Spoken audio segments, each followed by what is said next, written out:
A woman sat next to a stranger on a plane, and a single whispered word from him rewrote the course of her entire existence. But before we dive into the full story, let me know where you're watching from and what time it is. Now subscribe to the channel and let's get started. The boarding call for Flight 2781 to Chicago echoed through the terminal as Eliza Morgan rushed toward the gate, her carry-on bag bouncing awkwardly against her hip. She was the last to board, breathless and flustered, her carefully applied makeup beginning to smudge beneath anxious sweat. The flight attendant barely concealed her annoyance as she scanned Eliza's crumpled boarding pass. "Cutting it close, Ms. Morgan," she said with a practiced smile that didn't reach her eyes. "I'm sorry," Eliza mumbled, though she wasn't entirely sure why she was apologizing. Her connecting flight had been delayed, and she'd sprinted through the airport to make this one. It wasn't her fault, but somehow, she always found herself saying sorry. The cabin was already full. Passengers settled into their seats with headphones on or noses buried in books or screens. Eliza made her way down the narrow aisle, scanning the row numbers. 27A. Window seat, at least there was that small mercy. But as she approached her row, her heart sank. The middle and aisle seats were already occupied. The aisle seat held a businessman typing furiously on his laptop, seemingly unaware of her presence until she cleared her throat. He sighed dramatically, closed his computer with exaggerated care, and stood to let her pass without a word or a glance in her direction. As Eliza squeezed past him, she got her first look at the person who would be sharing her personal space for the next 3 hours. A man in his mid-50s sat in the middle seat, his posture unnaturally straight, hands resting on his knees. He wore a crisp gray suit that looked expensive but somehow timeless, as if fashion trends had no bearing on his choices. His silver hair was cut short and neat, and when he turned to look at her, Eliza was struck by eyes so pale blue they seemed almost colorless. "I'm in the window," she said unnecessarily, gesturing awkwardly. The man nodded and rose smoothly to his feet, stepping into the aisle to let her pass. There was something unusual about his movements, too fluid, too precise, as if each gesture had been choreographed. As Eliza settled into her seat, she noticed that he smelled faintly of something she couldn't quite place. Not cologne or aftershave, but something more elemental, like ozone before a storm. "Thank you," she murmured as he sat back down beside her. He turned those unsettling pale eyes to her and inclined his head slightly. "You're welcome, Eliza." She froze, her hand halfway to the seatbelt. "How do you know my name?" The man's expression didn't change. "Your boarding pass," he said, nodding toward the paper still clutched in her hand. "I couldn't help but notice." "Oh." Eliza felt foolish for her alarm. Of course, that was it. She tucked the boarding pass into the seat pocket and fastened her seatbelt, trying to dismiss the unease that had settled in her stomach. She was being ridiculous. The stress of the past few weeks was making her paranoid. The flight attendants began their safety demonstration, and Eliza forced herself to pay attention, though she'd seen it countless times before. Anything to avoid awkward small talk with the stranger beside her. The businessman on the aisle had already put his headphones back on and reopened his laptop, creating a wall between himself and the world. As the plane began to taxi, Eliza gazed out the window at the gray April sky. Chicago. She'd never imagined she'd be returning there, not after what had happened. 15 years was a long time to stay away from your hometown, but not long enough to forget. Never long enough for that. The plane accelerated down the runway, pressing Eliza back into her seat. She gripped the armrests, her knuckles whitening.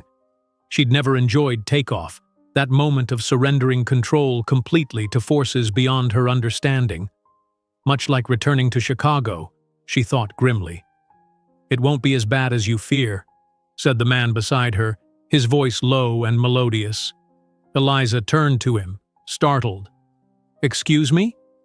"The turbulence," he clarified, gesturing toward the cloudy sky. The forecast suggests we'll have a smooth flight despite the appearance of the clouds." "Oh." Eliza nodded, unsure why his comment had unsettled her. "That's good to know." The man smiled, a small, controlled movement that seemed practiced rather than natural. Knowledge often provides comfort in uncertain situations. There was something odd about the way he spoke, formal and precise, as if English were not his first language, though his accent was perfectly neutral. Eliza nodded politely and turned back to the window, hoping he'd take the hint that she wasn't in the mood for conversation. The plane leveled off at cruising altitude, and the seatbelt sign dinged off. The flight attendants began their drink service, moving slowly down the aisle with their cart.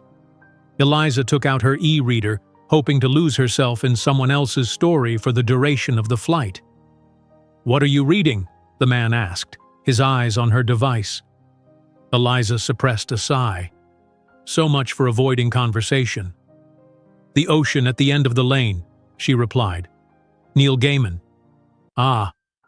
The man nodded. "A story about memory and the past, about returning to places we've left behind and confronting what waits there." Eliza stared at him. It was an uncomfortably apt description, both of the book and her current situation. "You've read it?" "I've read many things," he said, which wasn't really an answer. "You're returning home after a long absence." It wasn't a question, but Eliza found herself responding anyway. "Yes, Chicago was home once." "And what draws you back after so much time away?" Eliza hesitated. Normally, she would deflect such a personal question from a stranger, but something about this man made her want to answer truthfully. "My father is dying." The words hung in the air between them, stark and painful. She hadn't said them aloud before, not even to herself. "My father is dying." The doctors had given him weeks, maybe a month. Pancreatic cancer, discovered too late. By the time the symptoms had become impossible to ignore, it had already spread to his liver and lungs. "I'm sorry," the man said, and unlike most people who offered those words, he seemed to genuinely mean them. "That must be difficult, especially given your complicated relationship." Eliza's head snapped up. "What do you mean by that?" The man appeared untroubled by her sharp tone. 15 years is a long time to stay away if the relationship were simple. She couldn't argue with that logic, though it still felt presumptuous. "It's complicated," she admitted finally. "We haven't spoken in years.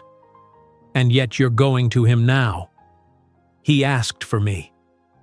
Eliza looked down at her hands, at the bitten nails she could never break the habit of chewing when anxious. "My stepmother called. She said he's been asking for me, that he has something important to tell me before—" She couldn't finish the sentence. The man nodded as if she had. Final words often carry weight far beyond their syllables. "I suppose." Eliza turned to look out the window again, at the endless expanse of clouds below. What could her father possibly have to say to her after all this time? What secrets could be so important that they could only be revealed on his deathbed? The flight attendant arrived with the drink cart, interrupting her thoughts. "Something to drink?" she asked, her professional smile firmly in place. "Just water, please," Eliza said. "Nothing for me, thank you," the man beside her responded. The flight attendant handed Eliza a plastic cup of water and a napkin, then moved on to the next row. Eliza took a sip, wishing it were something stronger. The thought of seeing her father again after so many years filled her with a complex mixture of emotions she couldn't quite untangle. Anger, certainly. Resentment. But also a strange, unwelcome longing that she'd thought she'd excised long ago. "Do you believe in fate, Eliza?" the man asked suddenly. The question was so unexpected that Eliza nearly choked on her water. What? Fate. Destiny. The idea that some events are predetermined, that certain meetings are not by chance. "No," Eliza said firmly. "I believe we make our own choices, and we live with the consequences." The man smiled, that strange mechanical smile again. An admirable philosophy. But what if I told you that our meeting today was not coincidental? That I am here specifically to speak with you? A chill ran down Eliza's spine. She glanced around the cabin, suddenly aware of how trapped she was, 30,000 feet above the earth with nowhere to go. The businessman on the aisle was absorbed in his work, oblivious to the conversation beside him. No help there. "Who are you?" she asked, her voice barely above a whisper. "My name is Nathaniel," he replied. "And I have a message for you, Eliza Morgan, about your father, about what happened 15 years ago, and about what awaits you in Chicago." Eliza's heart hammered against her ribs. How could you possibly know anything about my father, or about what happened? Nathaniel's pale eyes seemed to look through her rather than at her. "I know that on the night of April 17th, 15 years ago, your mother disappeared without a trace. I know that your father was the primary suspect, though no charges were ever filed due to lack of evidence. I know that you left home the day after your 18th birthday and never returned because you believed he was guilty." Eliza felt lightheaded, the cabin seeming to spin around her. No one knew all those details. She had never spoken about that night to anyone, not even to her closest friends. "Who are you?" she repeated, her voice shaking now. "Are you with the police? A private investigator?" "Neither," Nathaniel said calmly. "I am simply someone who has been watching, and who believes you deserve to know the truth before it's too late." "The truth about what?" Nathaniel leaned closer, his voice dropping so low that Eliza had to strain to hear him over the drone of the engines. "Your mother is alive, Eliza." The world seemed to stop. 4 words, spoken softly by a stranger on a plane, and everything Eliza thought she knew about her life crumbled to dust. Your mother is alive.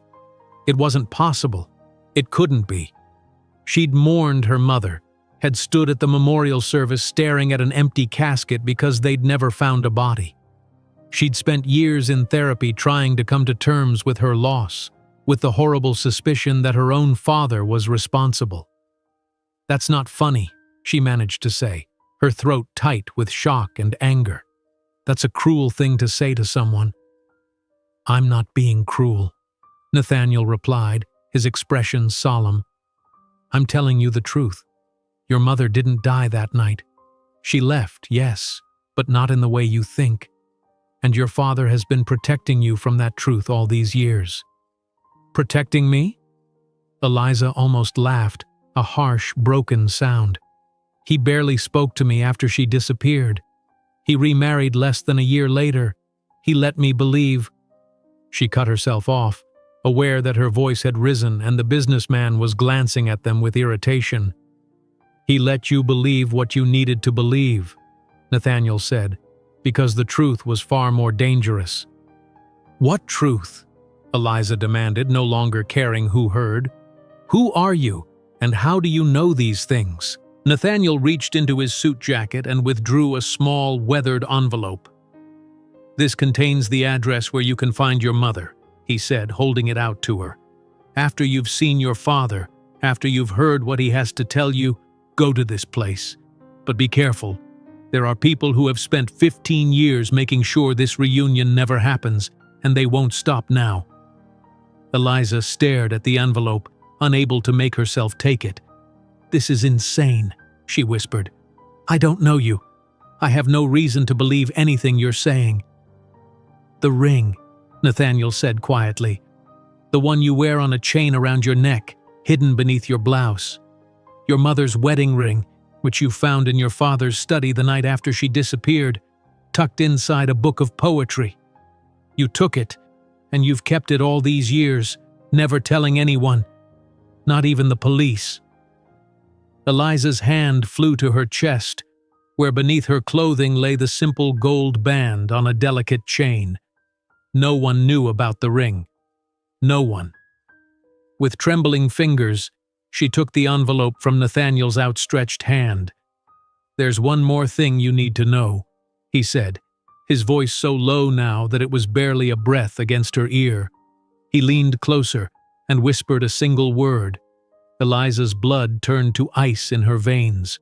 The world around her, the plane, the other passengers, even the stranger beside her, seemed to recede, becoming distant and unreal. That word, that impossible word that no one could know. "How?" she whispered. But when she turned to look at Nathaniel, the question died on her lips. The middle seat was empty. Nathaniel was gone. Eliza blinked, certain she must be hallucinating. The middle seat was empty, the seatbelt neatly fastened across it as if no one had been sitting there at all. She glanced frantically at the businessman in the aisle seat who was still absorbed in his spreadsheets. "Excuse me," she said, tapping his shoulder. He removed one earbud with obvious reluctance. "The man who was sitting here, did you see where he went?" The businessman frowned. "What man?" "The man in the gray suit. He was sitting right here." Eliza pointed at the empty middle seat, hearing the edge of hysteria in her voice. The businessman's frown deepened. "Lady, that seat's been empty since takeoff. You've been alone in this row except for me." "That's not possible," Eliza insisted. "We were just talking. He gave me—" She looked down at her hand, still clutching the weathered envelope Nathaniel had given her. At least that was real. The businessman shrugged, clearly losing interest in the conversation. "Maybe you dozed off and had a dream. Happens to me all the time on flights." He replaced his earbud, effectively ending the discussion. Eliza sat back, her mind racing. Had she imagined the entire encounter? Was she so stressed about seeing her father again that she'd hallucinated a strange man telling her that her mother was alive? She looked at the envelope in her hand, turning it over. It was addressed simply to E.M. in an elegant, old-fashioned script. She tore it open with shaking fingers. Inside was a single sheet of paper containing an address in Evanston, a suburb north of Chicago that she remembered well from her childhood. Below the address were the words, "Tuesday, 8 p.m. Come alone." Today was Sunday. Whatever was supposed to happen at this address would take place in 2 days. Eliza stared at the paper, trying to make sense of it all. If she'd hallucinated Nathaniel, where had this envelope come from? And if he was real, how had he disappeared from a moving plane? The remainder of the flight passed in a blur. Eliza alternated between convincing herself she'd suffered some kind of stress-induced delusion and frantically searching the cabin for any sign of the silver-haired man. She saw no one matching his description, and when she discreetly asked a flight attendant if a passenger had changed seats during the flight, the woman assured her that everyone had remained where they were assigned. By the time the plane touched down at O'Hare, Eliza was exhausted and confused, her head pounding with questions that had no logical answers. She shuffled off the plane with the other passengers, clutching her carry-on in one hand and the mysterious envelope in the other. The familiar sights and sounds of O'Hare hit her with unexpected force. She had been 12 years old the first time her father had taken her to meet an arriving flight, explaining how the enormous airport operated, his deep voice full of the enthusiasm he reserved for teaching her new things. Back then, he'd still been her hero. Back then, her mother had still been alive, or at least, that's what she'd always believed. Eliza made her way to the car rental counter, operating on autopilot. She'd reserved a vehicle online before her flight, preferring the freedom of having her own transportation to relying on her stepmother for rides. The thought of being trapped in a car with Diane, making painful small talk while navigating the Chicago traffic, was more than she could bear. The rental agent handed over the keys to a nondescript sedan, and Eliza headed for the parking garage, still feeling as if she were moving through a dream. The April air was cool but not cold as she loaded her luggage into the trunk, a typical spring day in Chicago. It all felt surreally normal, mundane even, given the fact that her entire understanding of her life had just been upended by a man who may or may not have been a figment of her imagination. As she pulled out of the airport and onto the highway toward Oak Park, where her father still lived in the same house she'd grown up in, Eliza found herself checking the rearview mirror more often than necessary. Nathaniel's warning echoed in her mind. There are people who have spent 15 years making sure this reunion never happens. Was someone following her? Every dark sedan, every SUV with tinted windows suddenly seemed suspicious. "Get a grip, Eliza," she muttered to herself. "You're losing it." The drive to Oak Park took less time than she expected, Sunday evening traffic being lighter than the weekday rush she remembered from her youth. All too soon she was turning onto her old street, lined with historic homes set back from the road, their lawns neatly maintained despite the challenge of the early spring weather. And there it was, 1247 Forest Avenue, the two-story Victorian where she'd spent the first 18 years of her life, the house where her mother had disappeared, the house she'd sworn never to enter again. It looked exactly the same, from the wraparound porch to the distinctive turret on the left side, where her bedroom had been. The only difference was the color.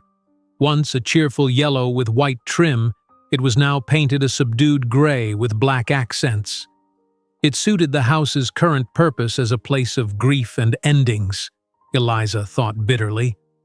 She parked at the curb and sat staring at the house, unable to make herself get out of the car. What was she doing here? What did she expect to find? Closure? Answers? Forgiveness? None of those things seemed possible, especially now with Nathaniel's impossible claims rattling around in her head. Your mother is alive. The ring against her chest felt suddenly heavy, the slim gold band a tangible connection to a woman who had vanished from her life so completely that sometimes Eliza struggled to remember her face without the aid of photographs. A movement at the window caught her eye, a shadow passing behind the curtains. Someone had seen her sitting out here, no more delaying the inevitable. Eliza got out of the car and walked up the familiar path to the front door, her carry-on trailing behind her. She'd shipped a larger suitcase ahead, unsure how long she would need to stay. The doctors had said a month at most, but such estimates were notoriously unreliable. Her father might linger for weeks, or he might be gone by tomorrow. The thought brought a confusing mix of emotions, sadness certainly, but also a strange relief at the idea that soon she would no longer have to live with the weight of their estrangement, the questions that had haunted her for 15 years. Before she could ring the bell, the door swung open, revealing Diane Morgan, her stepmother. At 58, Diane was still an attractive woman, her ash-blonde hair now streaked with gray but still styled in the same shoulder-length cut she'd worn when she'd first entered Eliza's life. She wore a simple black dress, as if already in mourning, though her expression brightened somewhat at the sight of her stepdaughter. "Eliza," she said, stepping forward to embrace her. Eliza allowed the hug but didn't return it, her arms hanging awkwardly at her sides. Diane seemed to expect this reaction and didn't comment on it as she stepped back. "You look well. Tired from the flight, I'm sure, but well." "How is he?" Eliza asked, bypassing the small talk. She hadn't seen Diane in 15 years either, but unlike with her father, there was no real animosity between them. Diane had been kind to her during the brief time they'd lived under the same roof, but she'd also been part of what Eliza saw as her father's betrayal, moving on so quickly after her mother's disappearance as if Margaret Morgan had never existed. Diane's expression sobered. "Not good. The pain is difficult to manage even with the hospice medications. He sleeps most of the time now." She stepped aside, gesturing for Eliza to enter. "But he's been asking for you. Whenever he's lucid, he asks if you've arrived yet." Eliza stepped into the foyer, assaulted by memories. The familiar smell of lemon furniture polish and old books. The gleaming hardwood floors that her father had been so proud of, spending weekends refinishing them by hand. The curved staircase leading to the second floor, where her bedroom had been. "I've prepared your old room," Diane said, as if reading her thoughts. "Unless you'd prefer the guest room?" The thought of sleeping in her childhood bedroom surrounded by the ghosts of her past was almost unbearable. "The guest room, please," Eliza said quickly. Diane nodded, unsurprised. "Of course, it's all ready for you." She hesitated, then added, "He's upstairs, in your parents' old room. We converted it once the stairs became too difficult for him. The hospice nurse comes daily, but I handle most of his care." Your parents' old room? The scene of the crime, as Eliza had come to think of it. The room where her mother had last been seen alive, where the police had found signs of a struggle, a broken lamp, blood on the carpet that matched her mother's type. The room where her father had claimed to have slept through whatever had happened to his wife, waking to find her gone without a trace. "Would you like to see him now?" Diane asked gently. "Or would you prefer to settle in first?" Eliza swallowed hard. "I should see him first," she said. After all, that's why she was here. That's all she was here for, to listen to whatever her father needed to tell her, and then to leave. Not to reconcile, not to forgive, just to listen. And then, perhaps, to find out if Nathaniel's impossible claim could possibly be true. Diane led the way up the stairs, her hand trailing lightly along the banister. Eliza followed, each step feeling heavier than the last. At the top of the stairs, Diane turned left toward the master bedroom, and Eliza found herself hesitating again. "Go on," Diane encouraged her. "I'll give you some privacy." Eliza nodded gratefully and approached the partially open door. She could hear the soft beeping of medical equipment within, the low hum of an oxygen machine. She took a deep breath and pushed the door open. The room was dimly lit, the curtains drawn against the early evening light. A hospital bed had been set up where the king-sized bed she remembered used to be, surrounded by medical equipment. And in the center of it all, propped up against several pillows, was the diminished figure of her father. Robert Morgan had once been an imposing man, tall and broad-shouldered, with a presence that filled a room. The man in the bed was a shadow of that memory, his body wasted by disease, his once thick dark hair now gone, likely from chemotherapy. His eyes were closed, his breathing shallow but regular. Eliza stood frozen in the doorway, unprepared for the wave of emotion that crashed over her at the sight of him. 15 years of anger and betrayal, 15 years of questions and accusations, and now here he was, already more ghost than man. "Dad?" The word felt foreign on her tongue after so long. Robert's eyes fluttered open, unfocused at first, then sharpening as they found her standing there. Recognition dawned on his gaunt face, followed by a complex mix of emotions, surprise, relief, and something that looked almost like fear. "Eliza," he whispered, his voice a dry rasp. "You came." She moved to the side of the bed, not taking his outstretched hand but standing close enough that he could see her clearly. "You asked for me," she said simply. "Yes." He closed his eyes briefly as if gathering strength. "There's something I need to tell you, something I should have told you years ago." Eliza's heart pounded in her chest. "About Mom?" Robert's eyes snapped open, alarm evident in his gaze. "What do you know about your mother?" The intensity of his reaction startled her. It wasn't the response of a guilty man afraid of being accused, but of someone genuinely frightened by the question. For the first time, Eliza felt a flicker of doubt about the narrative she'd constructed all those years ago. "Nothing," she said carefully. "Just what the police told us. That she disappeared, that there were signs of a struggle, that they suspected—" She couldn't bring herself to finish the sentence, to accuse him directly even after all this time. Robert closed his eyes again, his chest rising and falling rapidly as if the conversation was physically taxing. "The police didn't know anything," he said finally. "No one did, except me. And now it's time you knew, too."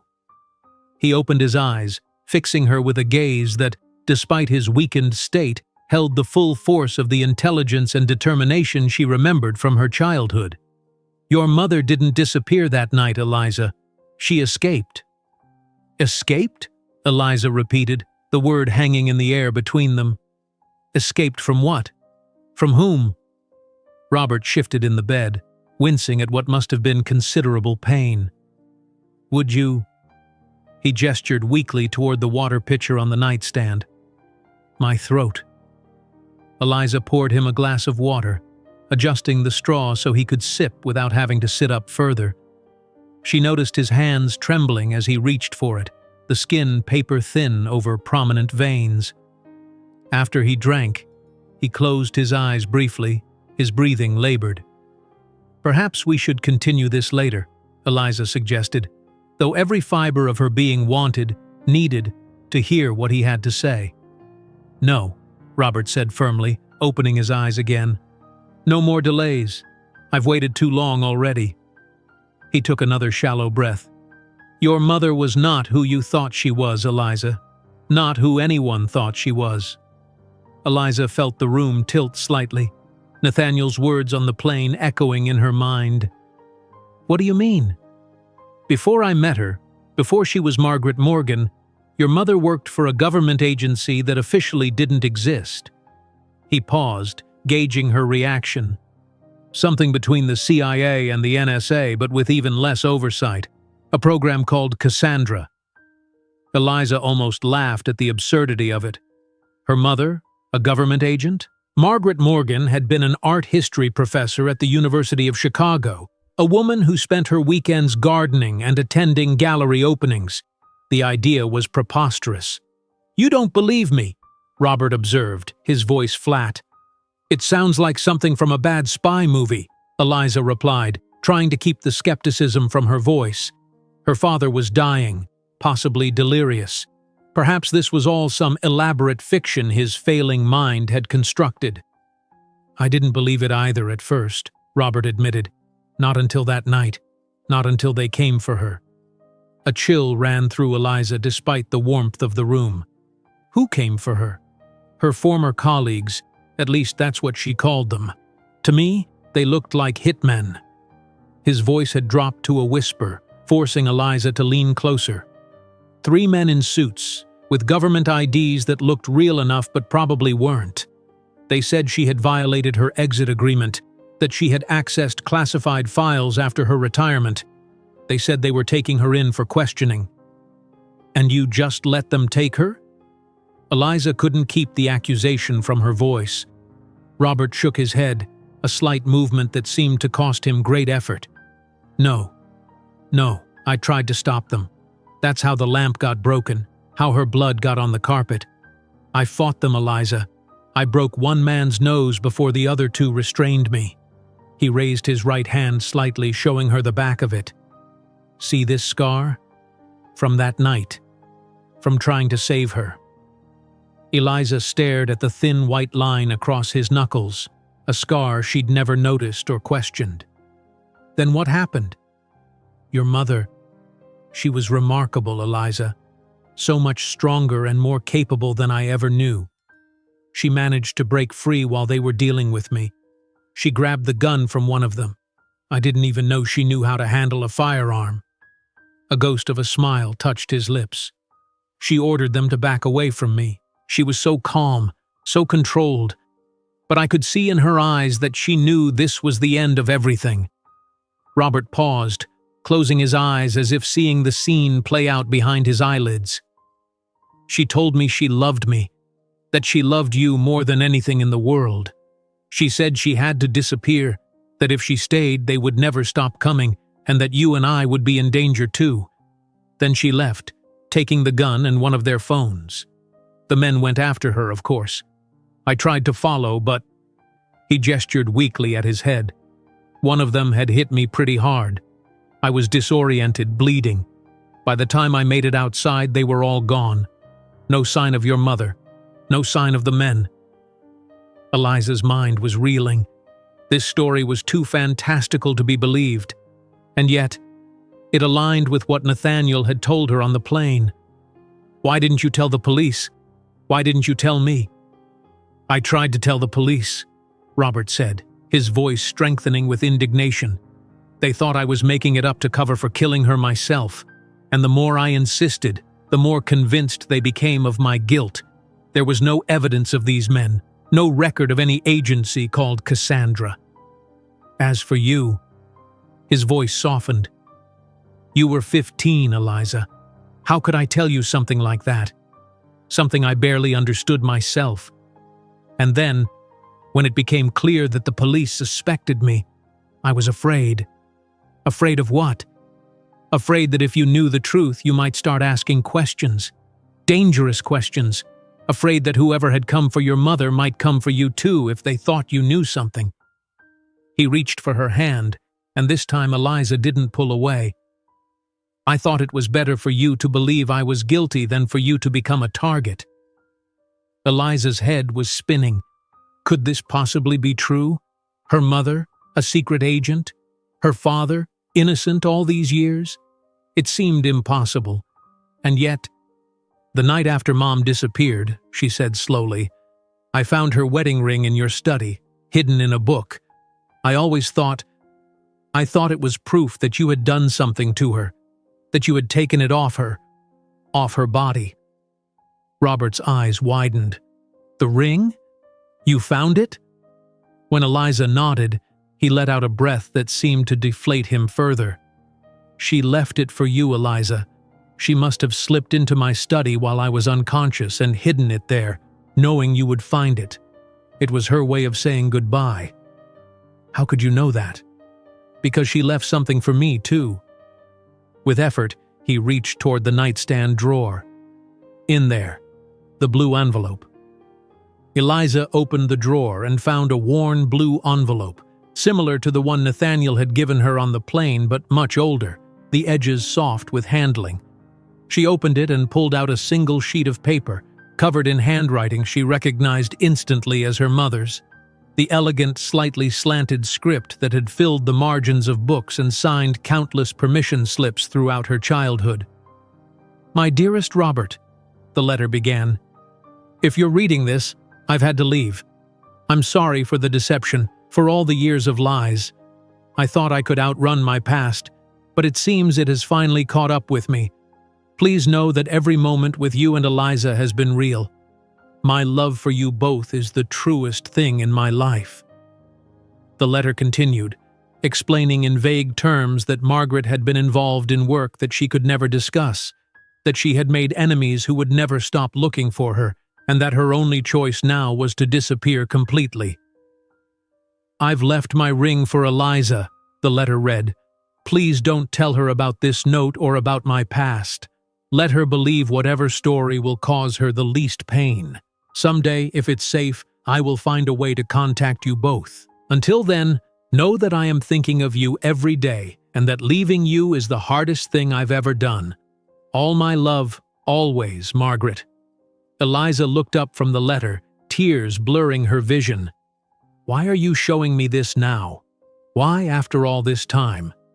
Robert sighed, a rattling sound that worried Eliza with its weakness. Because a week ago, I received this. He gestured again to the drawer, the white envelope, beneath where the blue one was. Eliza reached back into the drawer and found another envelope, this one crisp and new. Inside was a single sheet of paper with an address in Evanston, the same address that had been in the envelope Nathaniel gave her on the plane. Tuesday, 8 p.m., it read. Both of you, come alone. I don't understand, Eliza said, looking between the two notes. Who sent this? I don't know, Robert admitted. It arrived with no return address, no note beyond what you see. But I believe it's from your mother. After 15 years? Why now? Robert's gaze drifted to the window, though the curtains were drawn. Because I'm dying, he said simply. Because whatever danger kept her away might be considered less pressing now that I have only weeks to live. Because she wants to see you, to explain herself to you, before it's too late for me to be part of that reunion. Eliza sat back in the chair beside the bed, trying to process everything she'd just learned. Her entire understanding of the past 15 years was being dismantled, piece by piece. Her mother hadn't been murdered. She'd fled to protect her family. Her father wasn't a killer. He was a man who had sacrificed his relationship with his daughter to keep her safe. And Nathaniel, who was he in all this? How had he known about her mother, about the ring? How had he obtained the same address, the same meeting time? And most perplexing of all, How had he vanished from a moving airplane? "You're going to go, aren't you?" Robert asked, his voice faint but hopeful. "On Tuesday?" Eliza hesitated. Part of her wanted to dismiss this all as an elaborate delusion, to cling to the version of events she'd believed for so long. It was painful, yes, but it was familiar. This new narrative demanded she reconsider everything, that she open herself to hope that could so easily be crushed. "I need time to think," she said finally. It's a lot to take in." "I understand," Robert said, though disappointment shadowed his face. "But time is the one thing I don't have much of, Eliza. The doctors say a week, maybe 2. If this meeting is real, if your mother is really there, I need to see her one more time." The raw emotion in his voice moved her. Whatever else had happened, whatever else she believed, Eliza could see that her father truly loved her mother, even after all this time, even after believing she had abandoned them. "I'm tired," Robert said suddenly, his eyes drooping. "The medication makes it hard to stay awake for long." "You should rest," Eliza agreed, standing. "We can talk more later." As she turned to leave, Robert's hand shot out with surprising strength, grasping her wrist. "Eliza," he said, his eyes suddenly clear and intense. "Be careful. If I'm right, if this is your mother reaching out, then the people who were after her might still be watching. They might know about the meeting. Trust no one." His words echoed Nathaniel's warning so precisely that Eliza felt a chill run down her spine. "I'll be careful," she promised, gently extracting her wrist from his grip. As she left the room, closing the door softly behind her, Eliza found Diane waiting in the hallway, her face a careful mask of concern. "How did it go?" she asked quietly. "Fine," Eliza replied, unwilling to share the details of their conversation. "He's resting now." Diane nodded. "He tires easily these days. The guest room is ready whenever you want to settle in, and I've prepared dinner if you're hungry." "Thank you," Eliza said, realizing she was indeed starving. She hadn't eaten since a hurried breakfast before her flight. "I think I'll just freshen up first if that's all right." "Of course, take your time." Alone in the guest bathroom, Eliza splashed cold water on her face, trying to clear her head.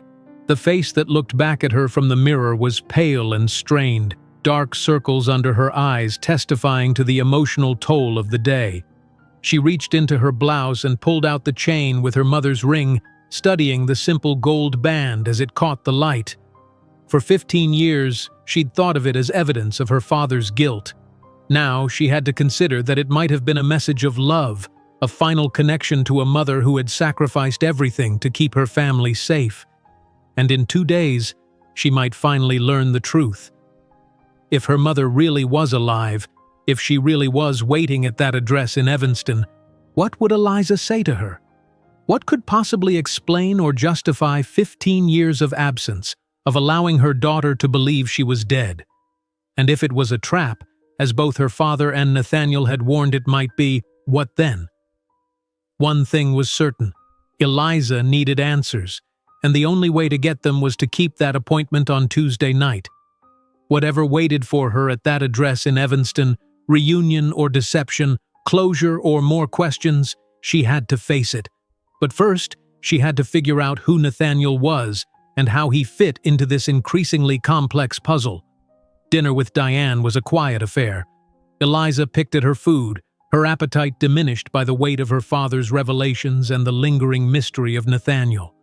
Diane made polite attempts at conversation, asking about Eliza's life in Boston, her job as a graphic designer, whether she was seeing anyone. Eliza provided brief, non-committal answers, her mind elsewhere.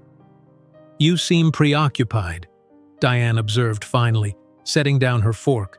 "I understand it must be difficult seeing your father this way after so long."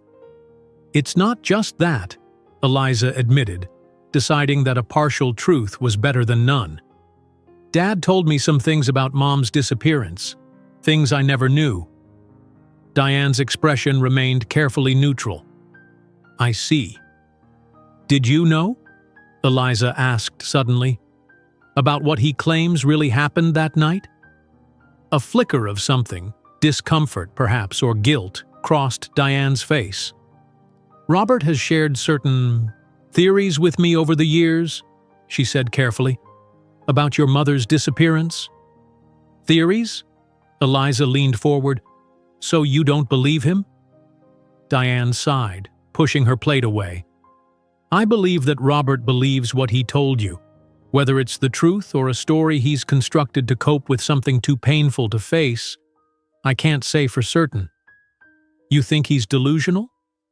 I think grief and guilt can do strange things to a person's mind, Diane replied diplomatically, especially over years, especially when compounded by the loss of his relationship with you. Eliza considered this. It was certainly possible that her father had created an elaborate fantasy to escape the reality of whatever had happened that night. The story about secret government agencies and mysterious agents did sound far-fetched, but it didn't explain Nathaniel or how he had known details that no one else could possibly know. What about the letter? Eliza asked. The one supposedly from my mother explaining why she had to leave? Diane's eyebrows rose slightly. He showed you that? He's never let me see it. Interesting, Eliza thought. If the letter was a fabrication, wouldn't her father have shown it to Diane at some point over their years together? And the recent note, Eliza continued, watching Diane's face carefully. The one with the address in Evanston for the meeting on Tuesday. This time, Diane's surprise seemed genuine. What meeting? What are you talking about? Either Diane was an excellent actress, or her father hadn't shared this development with his wife. Why would he keep it from her, unless he truly believed what he'd told Eliza about trusting no one? It's nothing, Eliza backtracked. Just something Dad mentioned. I think he might have been confused. Diane looked unconvinced but didn't press the issue. Well, if you have any questions about his care or the hospice arrangements, I'm happy to answer them. I know this is a difficult time for everyone. After dinner, Eliza helped clear the dishes, then excused herself, claiming fatigue from travel. In the guest room, she closed the door and took out her laptop, connecting to the house's Wi-Fi. Her first search was for Cassandra Government Program, which yielded nothing beyond academic papers about the mythological figure and a few conspiracy theory forums. Not surprising, she thought. If such a program existed, it would be classified, not something she could Google. Next, she searched for Nathaniel, along with various terms related to government agencies, intelligence work, and even disappeared from plane. Nothing relevant appeared. Without a last name or any other identifying details, it was like searching for a ghost. Which, she realized with a chill, he might literally be. Maybe she really had hallucinated him, conjured him from her subconscious as a way to process her anxiety about returning home. But the envelope with the address was real. She pulled it from her bag, comparing it to the one her father had received. The handwriting looked identical, the paper the same weight and color. 2 copies of the same invitation, sent to father and daughter separately. Eliza moved on to searching her mother's name. Margaret Morgan Disappearance, Chicago, 2010. This yielded several results. Local news articles about the case, a few mentions in broader pieces about unsolved disappearances in the Chicago area. Most portrayed her father as the primary suspect, though they noted that lack of evidence had prevented charges from being filed. One article from the Chicago Tribune, dated a year after her mother's disappearance, featured a quote from Detective Michael Brandt, the lead investigator. We remain convinced that Robert Morgan knows more than he's telling us about his wife's disappearance. The evidence points to foul play, and he was the last person to see her alive. Eliza remembered Detective Brandt well, a stocky man with perpetually suspicious eyes who had interviewed her multiple times, always with the air of someone who believed she was hiding something. At 15, traumatized and confused, she'd found him intimidating. Now she wondered if he might have answers. A quick search showed that Brandt had retired from the Chicago PD 5 years ago. His current contact information wasn't readily available online, but Eliza made a note to try to track him down tomorrow. If anyone might know more about the investigation into her mother's disappearance, it would be him. She turned off her laptop and prepared for bed, her mind still churning with questions. As she brushed her teeth in the guest bathroom, she studied her reflection again. People had always told her she looked like her mother. The same heart-shaped face, the same dark eyes and high cheekbones. Growing up, she'd loved the comparison. After her mother's disappearance, it had become painful, a constant reminder of what she'd lost. Now, staring at herself in the mirror, she wondered if her mother saw the resemblance too, wherever she was. If she missed her daughter as much as her daughter had missed her. Sleep proved elusive. Eliza tossed and turned, her dreams a confused jumble of images. Nathaniel's pale eyes, her father's skeletal hand reaching for hers, her mother's face as she remembered it, smiling and full of life. She woke several times, disoriented and sweating, before finally giving up on rest as dawn broke. She slipped out of the guest room quietly, not wanting to wake Diane or the night nurse who had arrived to sit with her father. The house was quiet, the only sound the faint hum of medical equipment from upstairs. Eliza made her way to the kitchen and put on a pot of coffee, finding comfort in the familiar ritual. As the coffee brewed, she found herself drawn to her father's study, a room she had once been forbidden to enter without permission. The door was unlocked. She stepped inside, half expecting to find it changed after 15 years, but it looked remarkably the same. The heavy oak desk, the walls lined with bookshelves, the leather armchair by the window where her father used to read in the evenings. This was where she had found her mother's ring the day after the disappearance. She had been looking for… what? Some clue, some explanation? She'd pulled books from the shelves at random, hoping to find a note, a hidden message. And in a volume of Yeats's poetry, she had found the ring, tucked between the pages of When You Are Old. Eliza went to the poetry section now, her fingers trailing along the spines until she found the Yeats collection. It was still there, though more worn than she remembered. She pulled it out and opened it to When You Are Old, half expecting to find another message, another clue. The pages were empty. But as she was about to return the book to the shelf, she noticed something else, a small tear in the binding, as if something had been tucked into the spine itself. Carefully, she worked her finger into the tear and felt something thin and stiff. She pulled it out, a photograph, small enough to have been hidden in the book's binding for years without detection. The image showed her mother, looking younger than Eliza remembered her, standing next to a man Eliza didn't recognize. They were both dressed formally, her mother in an evening gown, the man in a tuxedo. They weren't looking at the camera, but at each other, caught in a moment of shared laughter. On the back, in her mother's handwriting, was a single word: Cassandra. Eliza's hands trembled as she stared at the photograph. Here was tangible evidence that at least part of her father's story might be true. Her mother had some connection to something called Cassandra. And who was this man? Not her father, certainly. A colleague? A friend? Something more? She slipped the photograph into her pocket as she heard movement upstairs. Diane or the nurse, starting the day. Eliza didn't want to be caught snooping in her father's study. She returned the book to its place and went back to the kitchen, pouring herself a cup of the now-ready coffee. Diane appeared a few minutes later, already dressed for the day in slacks and a simple blouse. "You're up early," she observed, helping herself to coffee. "Jet lag," Eliza lied. "How's Dad?" "About the same. The nurse says he had a restful night." Diane leaned against the counter, studying Eliza over the rim of her mug. "I was thinking I might go to the grocery store this morning, stock up on a few things. Would you like to come along, or would you prefer to stay here with your father?" Eliza recognized the question for what it was, an opportunity to spend time alone with her father without Diane's hovering presence.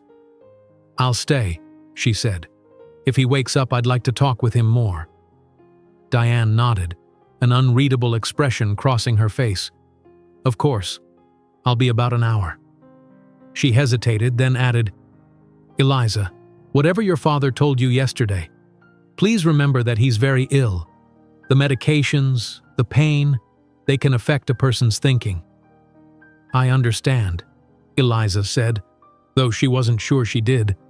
Was Diane trying to discredit Robert's story? And if so, why? Was she simply concerned that Eliza was being fed false hope? Or was there something more to her caution? After Diane left, Eliza went upstairs to her father's room. The night nurse, a kind-faced woman named Patrice, was gathering her things to leave. "He's still sleeping," she told Eliza in a hushed voice, "but he had a good night. The day nurse will be here at noon." Eliza thanked her and settled into the chair beside her father's bed, watching the rise and fall of his chest. Even in sleep, his face looked pained, the disease that was consuming him from the inside never truly allowing rest. She took out the photograph she'd found and studied it again. Her mother looked happy in the image, carefree in a way Eliza couldn't remember ever seeing her. The man beside her was handsome in a conventional way, strong jaw, confident smile, the kind of good looks that open doors in certain professions. Intelligence work, perhaps? His name was Adrian Cole. Eliza startled at her father's voice, raspy but clear. She hadn't noticed him wake up. "You knew about this photo?" she asked, showing it to him. Robert nodded weakly.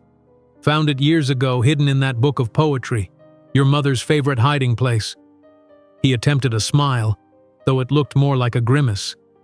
Adrian was her handler at Cassandra. Her mentor, she called him. "Handler? Like in a spy movie?" "Life isn't a movie, Eliza," Robert said softly. "But yes, something like that. He recruited her from college, trained her. They worked together for years before she left that life behind." "For you?" Robert's gaze drifted to the window, where morning light was beginning to filter through the curtains. "She said it was for me, for the life we could have together. But I've often wondered if there was more to it. If something happened that made her want to leave that world behind. Like what? I don't know. She never talked about her work, not specifically. Said it was safer that way." He focused on her again, his eyes suddenly sharp despite his weakened state. "Did you decide? About Tuesday?" Eliza hesitated. The photograph in her hand seemed to strengthen her father's story, but it was hardly definitive proof. Yet the alternative, that this was all an elaborate fantasy or a trap, seemed increasingly unlikely. "I'll go," she said finally. "We'll go together if you're strong enough." Relief washed over Robert's face. "Thank you," he whispered. "Thank you, Eliza." As he drifted back to sleep, Eliza found herself wondering if she'd just made a terrible mistake. If the meeting was a trap, she was walking into it willingly, and she was bringing her dying father with her, a man too weak to defend himself, let alone her. But if there was even a chance that Margaret Morgan was alive, that she would be waiting for them in Evanston on Tuesday night, Eliza had to take it. For her father's sake, for her own peace of mind, and for the possibility of answers to questions that had haunted her for 15 years. First, though, she needed to find Detective Brandt. If anyone could shed light on the official investigation into her mother's disappearance, it would be him. And she needed to learn more about this Adrian Cole, the man in the photograph. If he had been her mother's handler, he might know where she was now, or at least what had really happened 15 years ago. Time was running out. Tuesday was just a day away, and her father's condition could worsen at any moment. Whatever answers were waiting for her, Eliza needed to find them quickly. Tracking down retired Detective Michael Brandt proved easier than Eliza had expected. A few calls to the Chicago Police Department, a convincing story about wanting to thank him for his work on her mother's case, and by mid-morning, she had an address in Rogers Park and a warning that Brandt wasn't particularly fond of visitors. "He's become a bit of a recluse since retirement," the helpful desk sergeant told her. Lost his wife a couple years back, doesn't socialize much, but if anyone would remember your mother's case, it'd be him. That one got under his skin." Eliza waited until Diane returned from the grocery store before leaving, making an excuse about needing to pick up some personal items. Her stepmother seemed relieved that Eliza was getting out of the house, perhaps hoping that some distance from Robert and his story would bring Eliza back to what Diane clearly considered reality. Rogers Park was about a 20-minute drive from Oak Park, a diverse neighborhood on Chicago's far north side, bordered by Lake Michigan to the east. Brant's address led her to a modest bungalow on a quiet residential street, its small front yard neatly maintained despite the early spring chill that had most gardens still looking barren. Eliza sat in her rental car for several minutes, gathering her courage. What would she say to Brant? How much should she reveal about what her father had told her, about Nathaniel, about the upcoming meeting? She decided that less was more, at least initially. First, she needed to gauge whether Brant was a potential ally or another reason to be cautious. The man who answered her knock was shorter than she remembered, though still solidly built, with the compact musculature of someone who had once been very physically active but was now softening with age and inactivity. His hair, once dark and thick, was now gray and sparse, but his eyes were the same, watchful, assessing, suspicious. "Detective Brant?" Eliza said, though she recognized him immediately. "Just Brant these days," he replied, his voice a gravelly rumble. "Haven't been a detective in 5 years. And you are?" "Eliza Morgan," she said, watching recognition dawn on his face. "Margaret Morgan's daughter." Brant's expression shifted, surprise giving way to a complex mixture of emotions. Interest, certainly, but also what looked like concern, maybe even alarm. "Eliza," he said finally, "you've grown up." "It's been 15 years, she pointed out. He nodded, then glanced past her at the quiet street, as if checking to see if she'd been followed. "You'd better come in," he said, stepping back from the doorway. The interior of Brant's home was Spartan but not unlived in. The living room contained a well-worn leather sofa, a recliner positioned in front of a modest television, and bookshelves filled with what looked like crime novels and police procedurals. The walls were decorated with photographs, Brant in uniform, Brant receiving commendations, Brant with a smiling woman who must have been his late wife. "Coffee?" he offered, leading her toward the kitchen. "No, thank you," Eliza replied, taking a seat at the small kitchen table. "I won't take much of your time." Brant poured himself a cup from a pot that looked like it had been sitting on the warmer for hours, then sat across from her. "So," he said, studying her over the rim of his mug, "what brings you to my door after all these years?" "My father is dying," Eliza said, deciding that directness was the best approach. "I've come back to Chicago to see him before the end." "I'm sorry to hear that," Brant said, though his tone suggested limited sympathy. "Cancer, I heard." Of course he would have kept tabs on the man he believed had gotten away with murder. "Yes," Eliza confirmed. "Pancreatic. The doctors say weeks at most." Brant grunted, taking a sip of his coffee. "And how is that bringing you to me?" "He's told me things about my mother's disappearance. Things that contradict the official investigation." Brant set down his mug, his expression hardening. "Let me guess. He's finally found the courage to confess, now that he's staring death in the face." "No," Eliza said firmly. "Just the opposite. He's maintained his innocence, but he's given me details that he claims he kept from the police, from everyone, including me." "What kind of details?" Eliza hesitated, then decided to take the plunge. "He says my mother was involved with a government agency called Cassandra, that the men who came for her that night were her former colleagues, that she escaped them, and that she's been in hiding ever since." She expected disbelief, perhaps even laughter. Instead, Brant's face drained of color. He stood abruptly, moving to the window and checking the street again before pulling the blinds closed.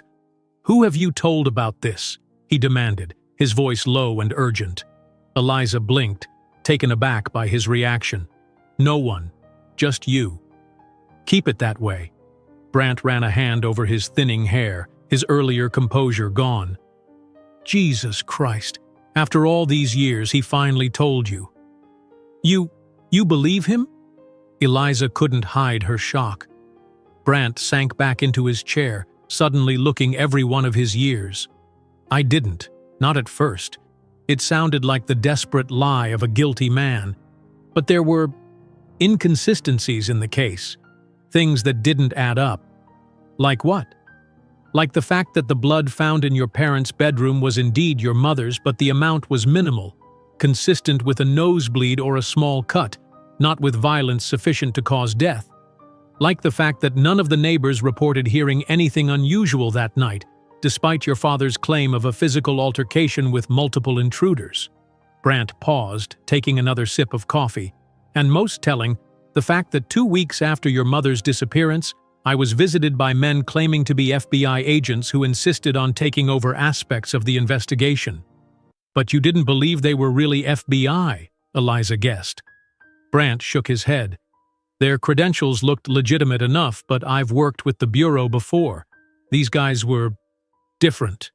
The way they carried themselves, the questions they asked, or didn't ask. And the fact that they took files from our evidence room but never filed any official reports, never followed up with me or anyone else on the force. So you started to think my father might be telling the truth." "I started to consider the possibility," Brant corrected. "I kept digging, quietly, looking into your mother's background, trying to find any connection to government work. There was nothing, of course. If this Cassandra program exists, it's buried deep." "Did you find anything about a man named Adrian Cole?" Eliza asked, thinking of the photograph. Brant's eyebrows shot up. "Where did you hear that name?" "I found a photograph of him with my mother. Dad said he was her handler at Cassandra." Brant stood again, moving to a small desk in the corner of the kitchen. He unlocked a drawer and pulled out a file folder, bringing it back to the table. "Adrian Cole," he said, opening the folder to reveal a grainy photograph that matched the man in the image Eliza had found. "Officially, a State Department employee who died in a car accident in 2005, 5 years before your mother disappeared. And unofficially?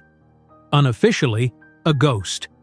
After I got suspicious about the FBI agents who inserted themselves into your mother's case, I started looking into similar situations, missing persons investigations that were mysteriously taken over by federal agencies, cases that went cold with no explanation. Cole's name came up in connection with 3 such cases, always peripherally, never as a central figure.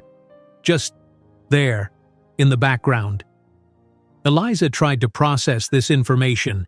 If Brant, a skeptical detective with decades of experience, had come to believe there might be truth to her father's story, then perhaps it wasn't as far-fetched as she'd initially thought. "There's more," she said, deciding to trust him further. "I've received an invitation to meet someone in Evanston tomorrow night. The note implies it's my mother. Dad received the same invitation." Brant's face darkened. "That's not good, Eliza. If your mother has indeed been in hiding all these years, if these people have been looking for her, then this meeting could be a trap. They might be using you and your father to draw her out. Or it could really be her," Eliza countered. "My father is dying.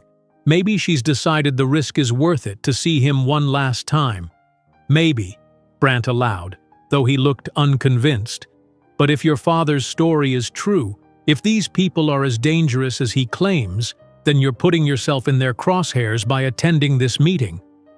"I don't have a choice," Eliza said simply. "I need to know the truth.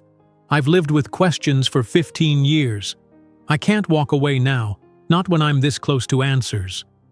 Brant studied her for a long moment, then nodded reluctantly. "I understand, but at least let me help you prepare. If you're determined to walk into what might be a trap, you should do it with your eyes open." For the next hour, Brant shared everything he'd learned over the years about the mysterious circumstances surrounding Margaret Morgan's disappearance.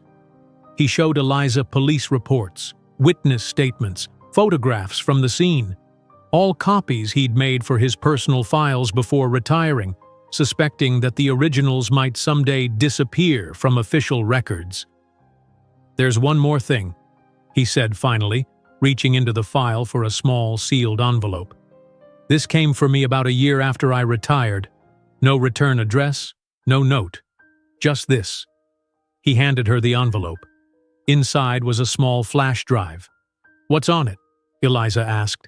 "A video file, dated 6 months after your mother disappeared." Brant's expression was grim. "It shows a woman who looks very much like Margaret Morgan entering a building in Geneva, Switzerland.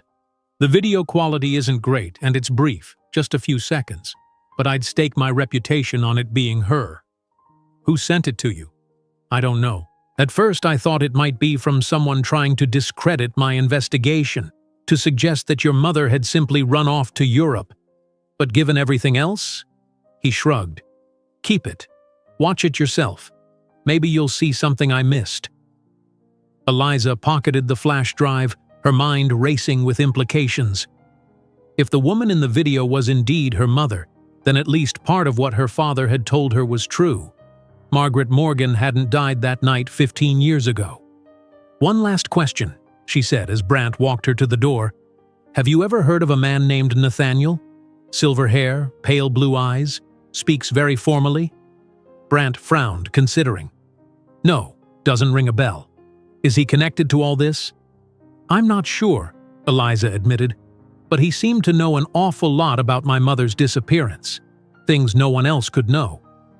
"Be careful, Eliza," Brant said, his hand on the doorknob.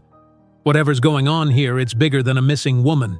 If your father is right about Cassandra, if your mother really was involved in some kind of classified program, then you're dealing with people who operate outside normal constraints. People who don't leave witnesses."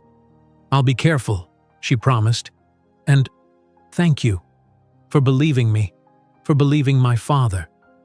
Brant's expression softened slightly. "I was wrong about him. I was so sure he'd killed her, disposed of the body somewhere we'd never find it. It happens, you know, more often than anyone wants to admit. But over time, I came to believe he was telling the truth, at least as he understood it." He paused, then added, "If you do find your mother tomorrow night, tell her Michael Brant would like to close this case properly, once and for all." Eliza nodded and stepped out onto the porch. As she walked back to her car, she could feel Brant watching her, his concerned gaze following her until she was safely inside with the doors locked. The drive back to Oak Park gave her time to think. Between her father's revelations, the photograph of Adrian Cole, and now Brant's confirmation that something unusual had indeed surrounded her mother's disappearance, the pieces were starting to come together. But the central question remained. Would Margaret Morgan be waiting for them in Evanston tomorrow night? Or was something more sinister awaiting them? And where did Nathaniel fit into all of this? How had he known about the meeting, about the ring, about everything? The flash drive in her pocket felt like it was burning a hole through her jacket. She was eager to view its contents, to see for herself if the woman captured on video was truly her mother. But first, she needed to check on her father, to see if his condition had changed, if he was still determined to attend the meeting despite his rapidly failing health. As she turned onto Forest Avenue, Eliza was so lost in thought that she almost missed it.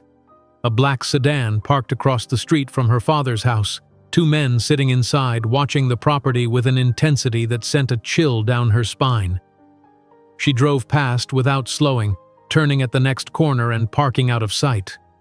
Her heart pounding, she took out her phone and called the house. Diane answered on the 3rd ring.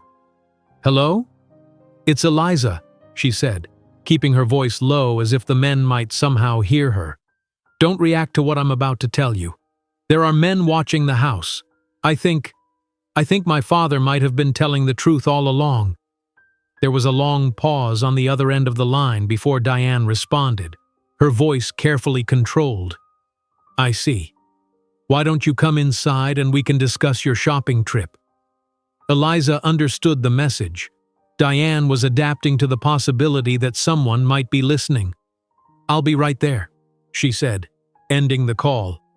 She drove around the block, watching for any sign that the black sedan was moving, but it remained stationary.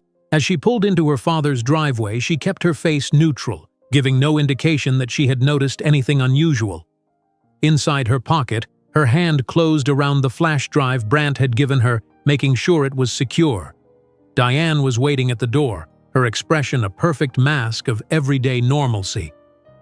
"Did you find everything you needed?" she asked as Eliza stepped inside. "Most of it," Eliza replied, playing along. "How's Dad?" "Resting. The day nurse is with him."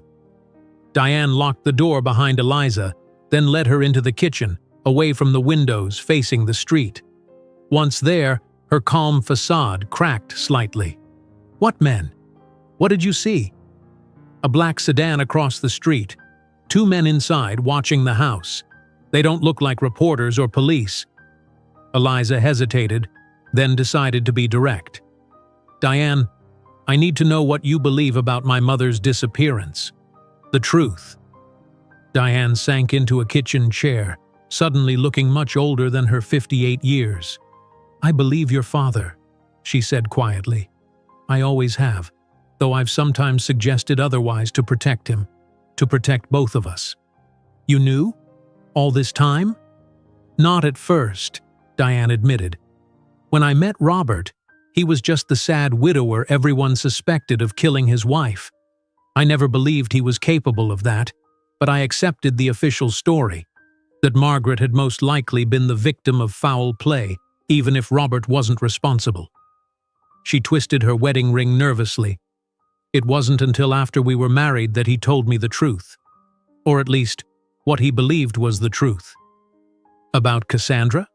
About my mother being some kind of government agent?" Diane nodded. "It sounded insane. I thought grief had affected his mind, that he'd constructed this elaborate fantasy to cope with whatever had really happened that night. But then..."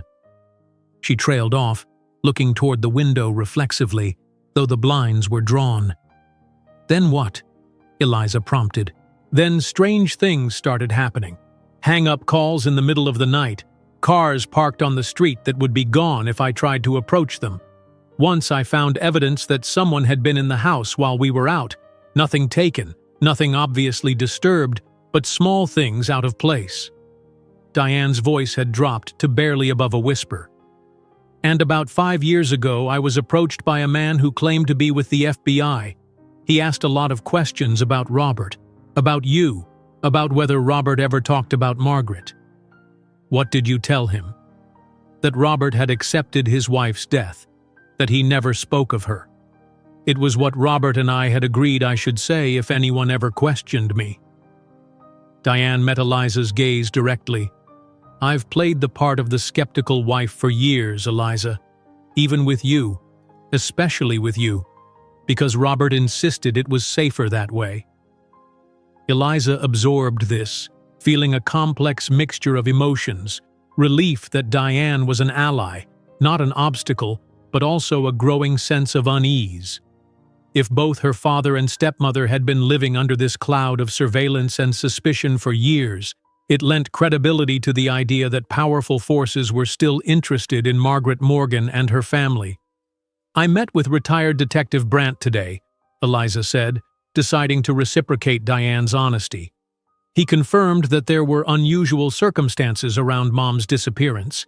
He showed me police files, evidence that was never made public."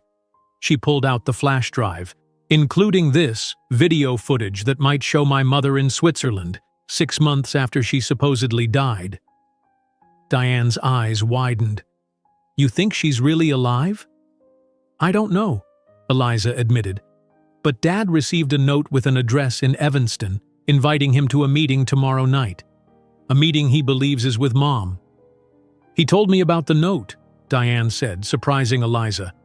"But he didn't say he thought it was from Margaret. He just said he needed to go to this address, that it was important." "He didn't want to get your hopes up," Eliza guessed. "Or maybe he was still protecting you, in case..."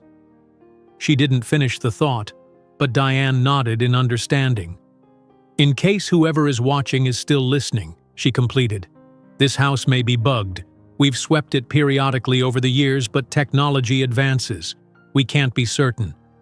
The idea that their conversation might be monitored sent a chill through Eliza. She glanced around the kitchen, wondering if hidden microphones were capturing every word. "I need to see what's on this drive," she said, tapping the small device.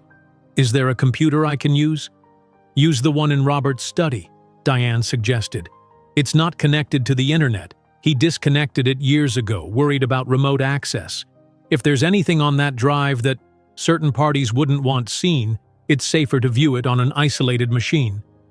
Eliza nodded and headed for her father's study, Diane following close behind. The older woman closed the door after them, then went to the window and carefully peered around the edge of the curtain. "They're still there," she confirmed. "They must know you've returned to Chicago. Perhaps they expected you would visit your father before his death, and they've been watching for you." "Or they know about the meeting tomorrow night," Eliza suggested grimly, booting up the old desktop computer on her father's desk. "Maybe they sent the invitations hoping to draw Mom out if she's alive, or to see who shows up if she's not." The computer came to life slowly, its operating system several versions out of date. Eliza plugged in the flash drive and navigated to its contents, a single video file as Brandt had said. She double-clicked it, and the video player opened. The footage was grainy and appeared to be from a security camera positioned across from the entrance of an elegant building. The timestamp in the corner showed a date 6 months after her mother's disappearance. For several seconds, nothing happened. Then a taxi pulled up, and a woman emerged. Eliza leaned closer to the screen, her heart pounding.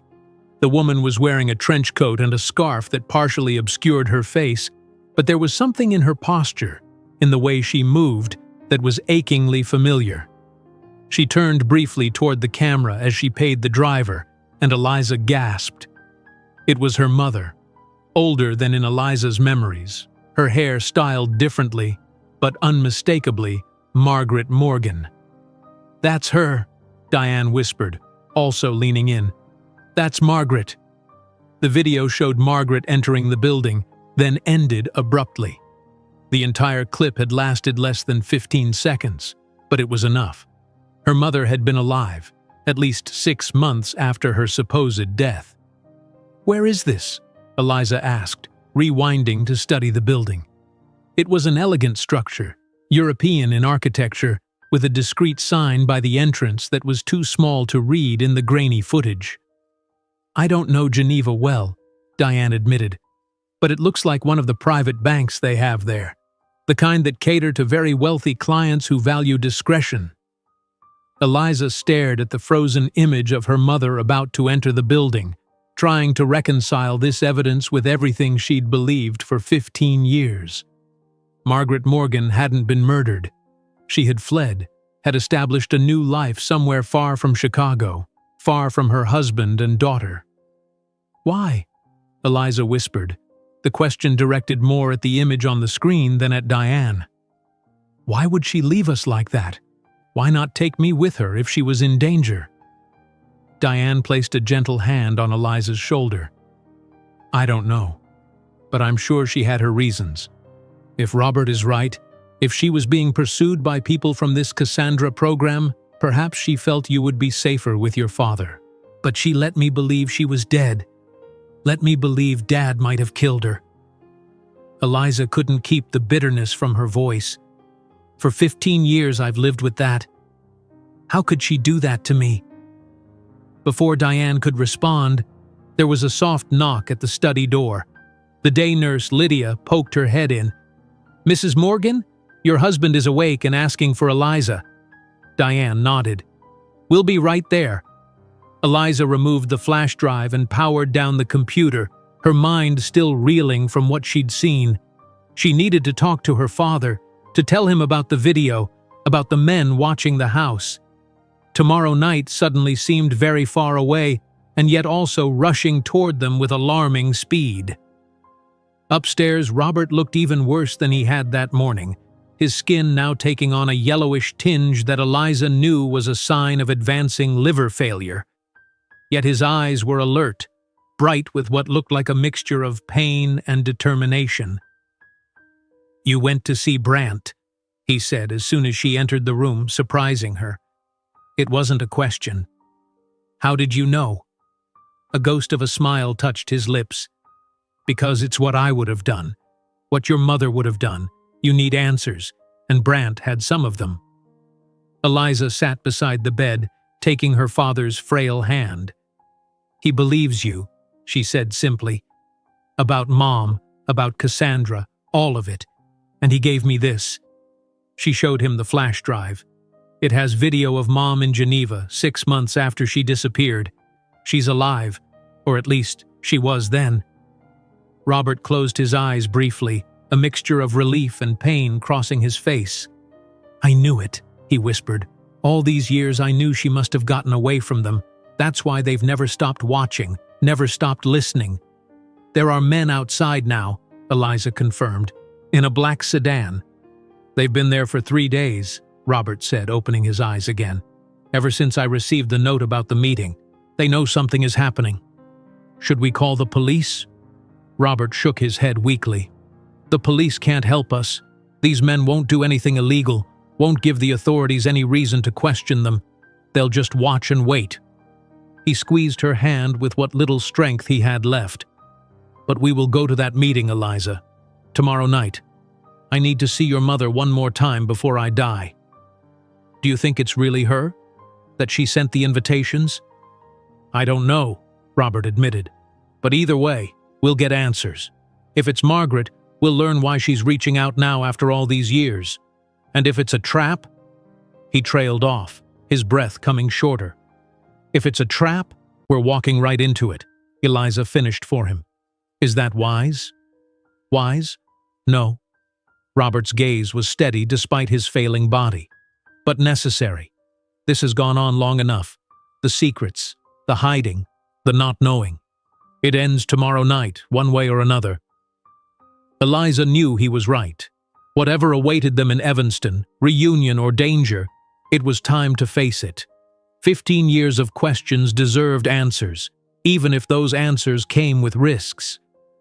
"There's something else I need to tell you," she said, deciding that full disclosure was the only path forward now. "On the plane to Chicago, I met a man named Nathaniel. He knew things, Dad. Things about Mom's disappearance, about the ring I found in your study. He gave me the same invitation you received, the address in Evanston, the time, and then he vanished. Literally disappeared from the middle seat of a moving plane." Robert's expression remained remarkably calm, as if this revelation was less surprising to him than it should have been. "Describe him," he requested. "Mid-50s, silver hair, very pale blue eyes. Spoke formally, moved strangely, like every gesture was calculated." Eliza frowned. "You don't seem shocked." "Because I've met him too," Robert said quietly. "Not on a plane, but here, in this room, 3 nights ago." "What? How is that possible? Who is he?" "I don't know," Robert admitted. "He appeared by my bedside in the middle of the night. The night nurse had stepped out and suddenly he was just there. He told me that Margaret was reaching out, that I needed to be at that address in Evanston. He said—" Robert hesitated, as if weighing whether to continue. "What, Dad? What did he say?" "He said that there are spaces between worlds, places where rules we think are fixed become flexible. He said your mother found one of those spaces 15 years ago and that she's been living on the other side ever since." Eliza stared at her father, wondering if the pain medication was affecting his mind. "What does that even mean?" "I don't know," Robert repeated. "But he seemed to think I would understand when I saw her, when we both saw her." He closed his eyes again, clearly exhausted by the conversation. "Whatever the truth is, Eliza, we'll face it together tomorrow night." As if on cue, the day nurse appeared in the doorway. "I need to administer his medication now," she said apologetically. "He should rest." Eliza nodded and stood, still holding her father's hand. "I'll be here," she promised him. "Tomorrow, we'll go together." Robert's lips curved in a faint smile as he drifted towards sleep, the medication already taking effect. "Together," he murmured, "like it should have been all these years." Outside her father's room, Eliza leaned against the wall, trying to process everything she'd learned. The evidence that her mother was alive. The watchers outside, monitoring their every move. Nathaniel's impossible appearances and cryptic messages about spaces between worlds. None of it made sense, and yet all of it was connected. Tomorrow night, at that address in Evanston, she would finally get the answers she'd been seeking for 15 years. Answers about her mother, about Cassandra, about Nathaniel, about everything. But first, they had to make it to tomorrow night. With her father's rapidly declining health and mysterious men watching the house, even that wasn't guaranteed. They needed a plan. Eliza spent the rest of the day alternating between sitting with her father and conferring with Diane in hushed tones about their options for the following night. The black sedan remained parked across the street, its occupants occasionally changing shifts, but the surveillance never ceasing. "We need to find a way to get to Evanston without being followed," Eliza said as she and Diane sat in the kitchen, voices low despite being on the opposite side of the house from the watchers. "And we need to figure out how to transport Dad safely. He's too weak to sit in a car for long." "I've been thinking about that," Diane replied, pushing a cup of tea toward Eliza. "I have a friend who's a paramedic. He might be able to help us with a private ambulance, make it look like we're transferring Robert to a hospice facility. Would that work? They must know about Dad's condition." "They might expect such a move," Diane acknowledged, "but the timing would seem coincidental, not connected to the meeting, and an ambulance would give Robert the medical support he needs for the journey." Eliza considered this. But they'd still follow the ambulance, wouldn't they? Probably. But an ambulance has certain advantages. It can take routes other vehicles can't, can demand right-of-way. And my friend, he knows how to be discreet. Diane hesitated, then added, "He's helped us before, when we needed to move Robert for medical tests without being observed." "This has been your life for 15 years, Eliza realized, studying her stepmother with new appreciation. "Living under surveillance, always looking over your shoulder." Diane's smile was tinged with sadness. "It became normal after a while. You adjust to almost anything, given time." She reached across the table and squeezed Eliza's hand. "I'm sorry we kept you in the dark. Robert wanted to protect you. We both did." "I understand that now," Eliza said, and was surprised to find she meant it. The anger she'd carried for so long, at her father for what she'd believed he'd done, at Diane for replacing her mother so quickly, was beginning to dissolve in the face of what she now knew. They had been protecting her, in their way. They had been victims in this strange scenario, too. "So we use an ambulance," she continued, refocusing on the problem at hand. "But we'll still need to lose our tail before we reach the actual meeting place. Leave that part to Carl, my paramedic friend. He's resourceful." Diane stood and moved to the window, carefully peering around the edge of the curtain. "They're still there. I should call Carl now, see if he can help us tomorrow night." While Diane made her call from the landline in her bedroom, a precaution in case Eliza's cell phone was being monitored, Eliza went to check on her father again. The day nurse had left, with the night nurse scheduled to arrive in an hour. Robert was awake but groggy, the pain medication making his speech slightly slurred. "How are you feeling?" Eliza asked, knowing it was a foolish question even as she said it. "Like I'm dying," Robert replied with unexpected bluntness, though his lips curved in a faint smile, "but determined to last until tomorrow night." "We're working on a plan to get you there safely," Eliza told him, explaining Diane's idea about the ambulance. Robert nodded weakly. "Good. That might work." He gestured for her to come closer, his voice dropping to a whisper. "There's something else you should know, Eliza. Something I didn't tell you before, about your mother." Eliza leaned in, her heart rate accelerating. "What is it?" the work she did for Cassandra. It wasn't typical intelligence work, not espionage or analysis or anything like that. Robert's eyes, though clouded with medication, held hers intently. She once told me, in a rare moment when she spoke of her past, that Cassandra was named after the Greek prophetess for a reason. They were studying abilities, people who could see things others couldn't. "What kind of abilities?" Eliza asked, a chill running down her spine. "Precognition, remote viewing, things science can't explain." Robert's grip on her hand tightened slightly. "Your mother had a gift, Eliza. She could sometimes sense things before they happened. Nothing dramatic, nothing that would make headlines. But she would know when the phone was about to ring, or who was at the door before they knocked. Little things that added up." "You're saying she was psychic?" Eliza couldn't keep the disbelief from her voice. "I'm saying Cassandra thought she was," Robert clarified. "They recruited her from college after a series of tests identified her as having potential. They trained her, pushed her abilities, used her for I don't know what.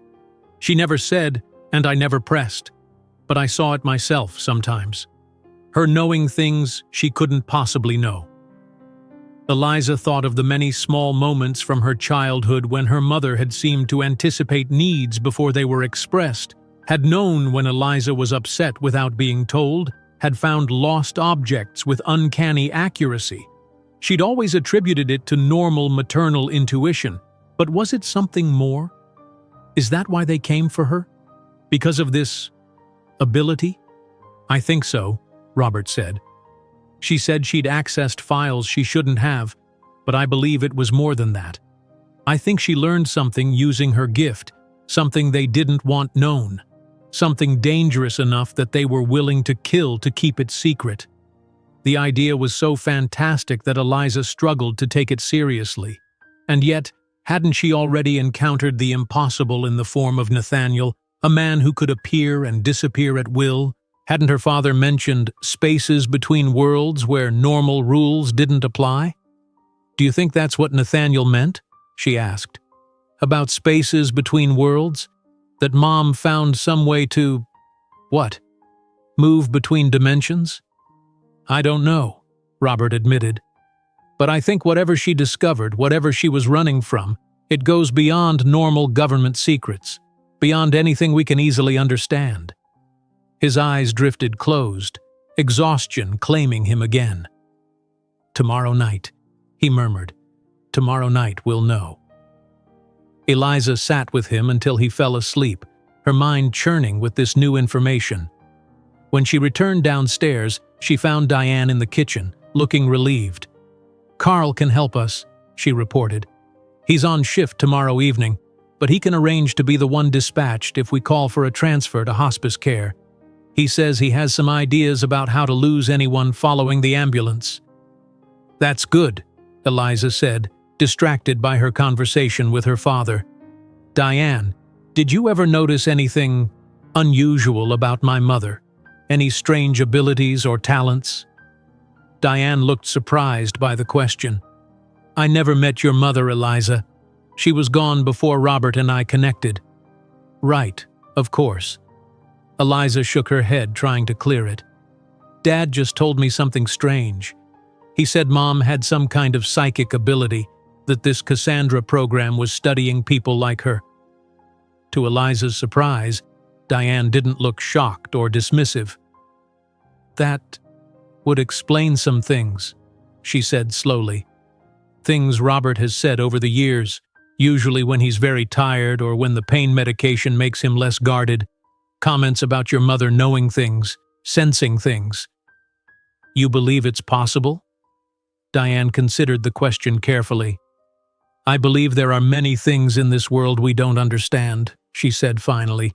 "And I believe the government would absolutely study such phenomena if they thought there was any military or intelligence application. Is your mother genuinely psychic? I have no idea. But could an organization like Cassandra exist to investigate such possibilities?" "Absolutely." Eliza nodded, accepting this measured response. "We should get some rest," she said. "Tomorrow is going to be complicated." That night, Eliza's dreams were vivid and disturbing. She saw her mother standing on the far side of what looked like a shimmering veil, trying to speak to her, but no sound came through. She saw Nathaniel moving through solid walls as if they were mist, and she saw her father, not as the dying man in the hospital bed upstairs, but as his younger self, strong and vital, fighting desperately against shadowy figures who were trying to take her mother away. She woke just after dawn, disoriented and unrested. For a moment, she wasn't sure where she was. The guest room in her father's house felt both familiar and strange, a place she had known intimately once but had been absent from for so long that it now seemed like a setting from someone else's life. A soft knock at the door roused her fully. "Eliza?" Diane called softly. "Are you awake?" "Yes, come in."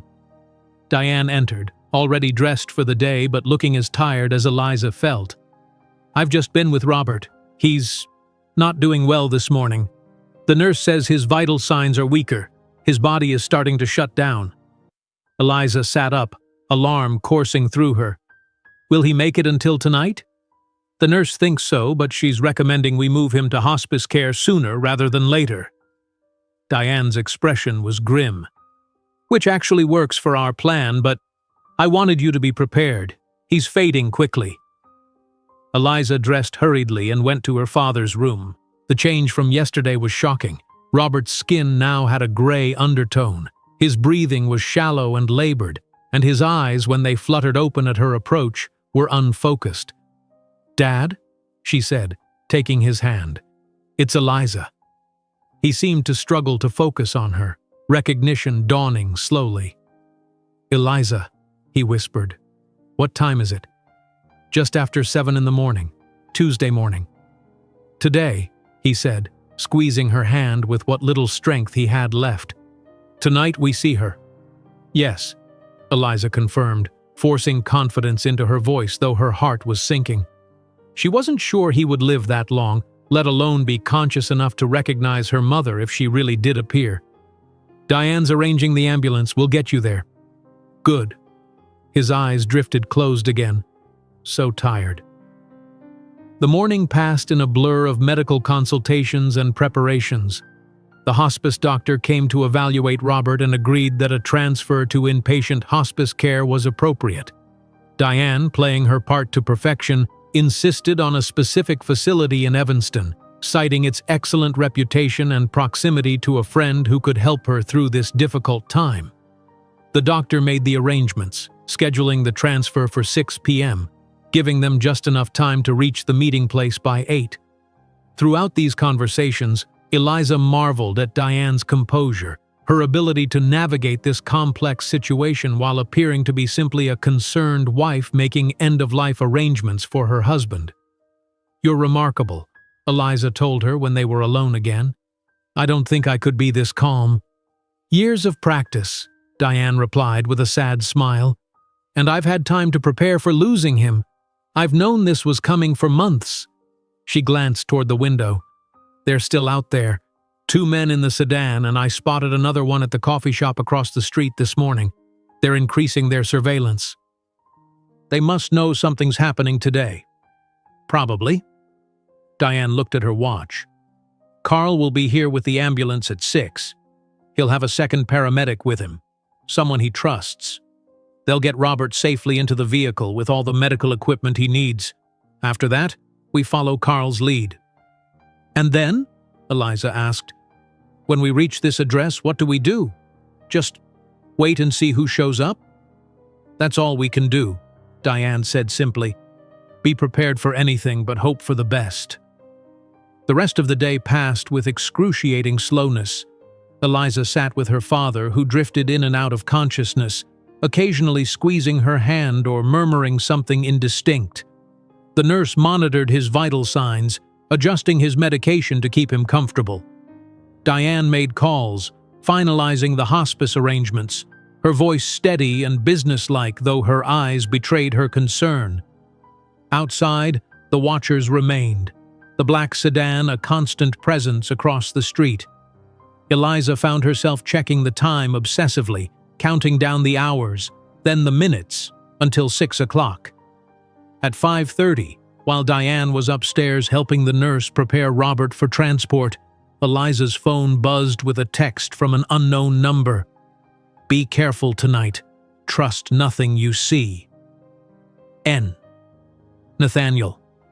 It had to be. But what did he mean? Trust nothing you see? Was he warning her that the meeting was a trap after all? Before she could contemplate the message further, there was a knock at the front door.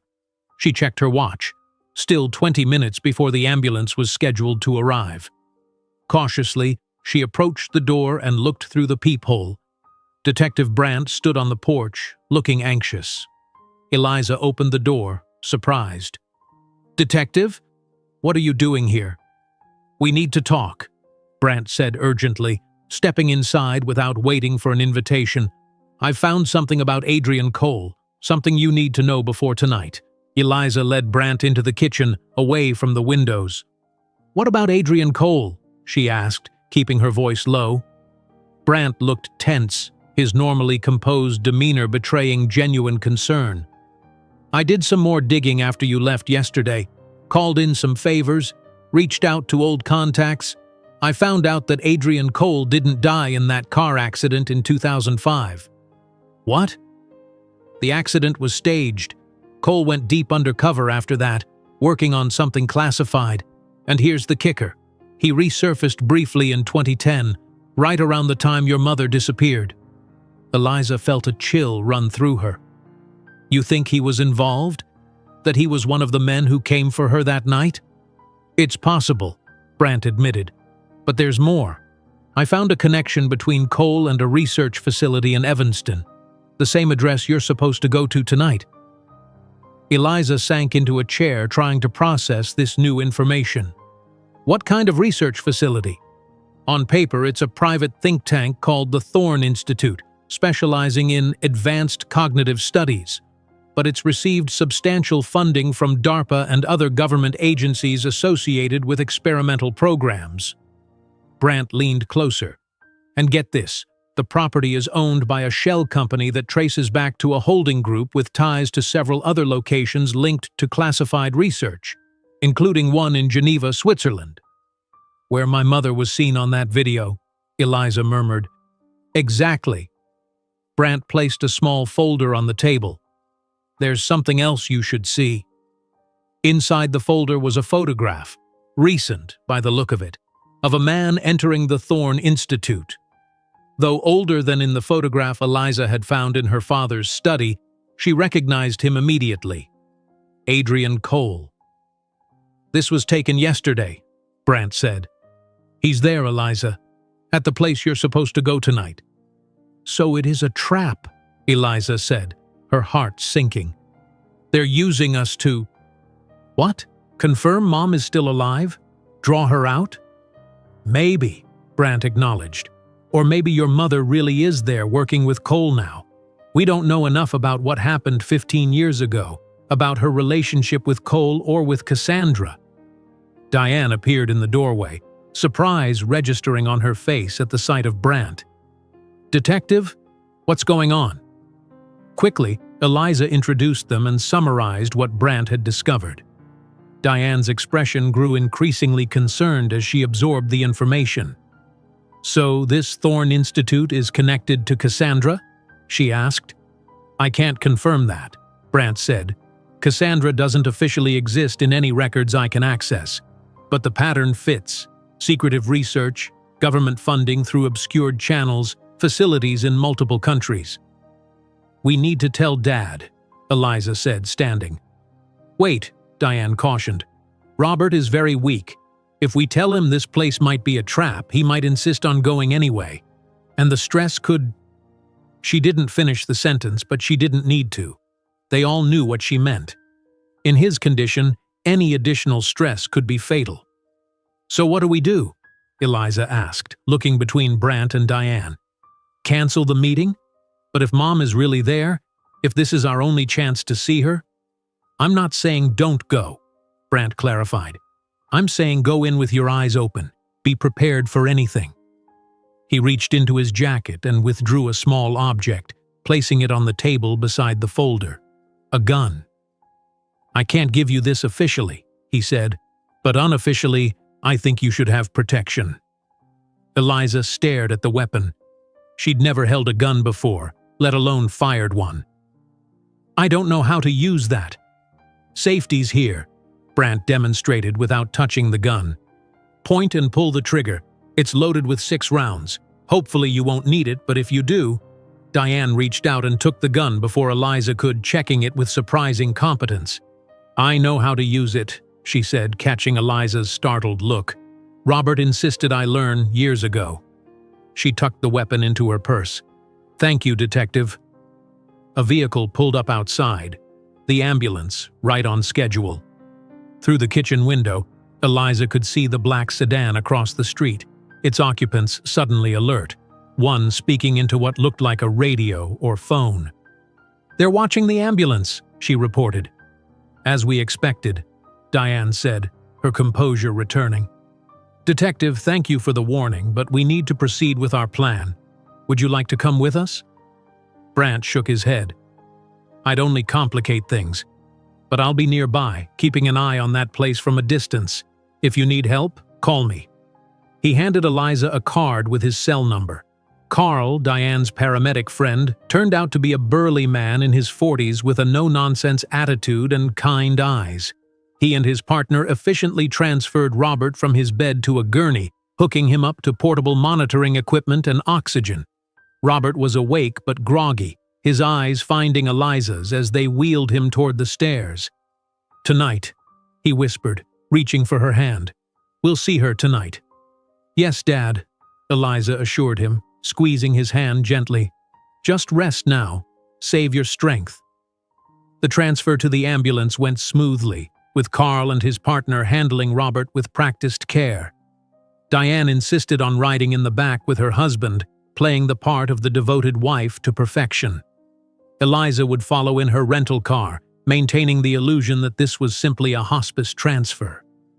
As the ambulance pulled away from the curb, Eliza saw the black sedan start its engine. The watchers were taking the bait, following as expected. She got into her own car and joined the procession, her heart pounding with anticipation and fear. The drive north toward Evanston was tense. In her rearview mirror, Eliza could see the black sedan maintaining a discreet distance, never falling too far behind but not drawing attention to itself either. The ambulance ahead moved steadily through traffic, its lights on but no siren, as was typical for a non-emergency transfer.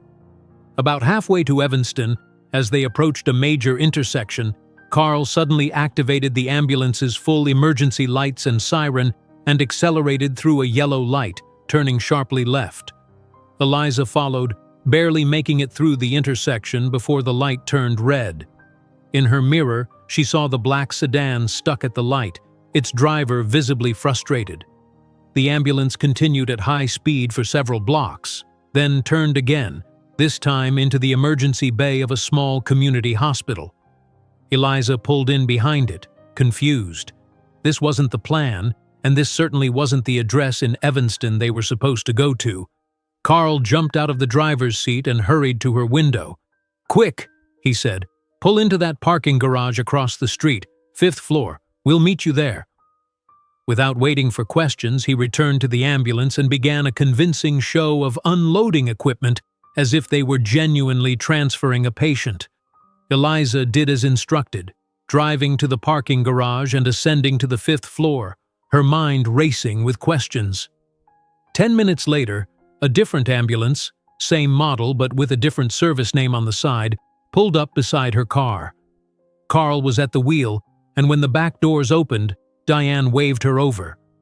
"Clever," Eliza said as she climbed into the back, where her father lay on the gurney, seemingly unperturbed by the deception. "You switched vehicles." "Old trick," Carl said through the small window separating the cab from the patient compartment. "We've used it before when transferring high-profile patients who don't want media attention. The first ambulance will leave empty in about 20 minutes with my partner driving. If your watchers manage to get around that red light, they'll follow it to the hospice facility in Evanston, while we take a different route to your actual destination." Will your partner be safe? Eliza asked, concerned. They won't bother him, Diane assured her. They're just watching, not interfering. As long as they think Robert is in that ambulance, they'll maintain their distance. Robert stirred on the gurney, his eyes finding Eliza's. Are we there? He asked weakly. Not yet, Dad, she said, taking his hand. But we've lost our tail. We'll be there soon. He nodded, seemingly satisfied, and closed his eyes again. Eliza glanced at the monitors attached to him, noting the weak but steady heartbeat, the concerning blood pressure numbers. He was hanging on by sheer force of will, she realized. Only his determination to see this through, to possibly reunite with his wife after 15 years, was keeping him alive. How much longer? She asked Carl. About 30 minutes to the Thorne Institute, he replied.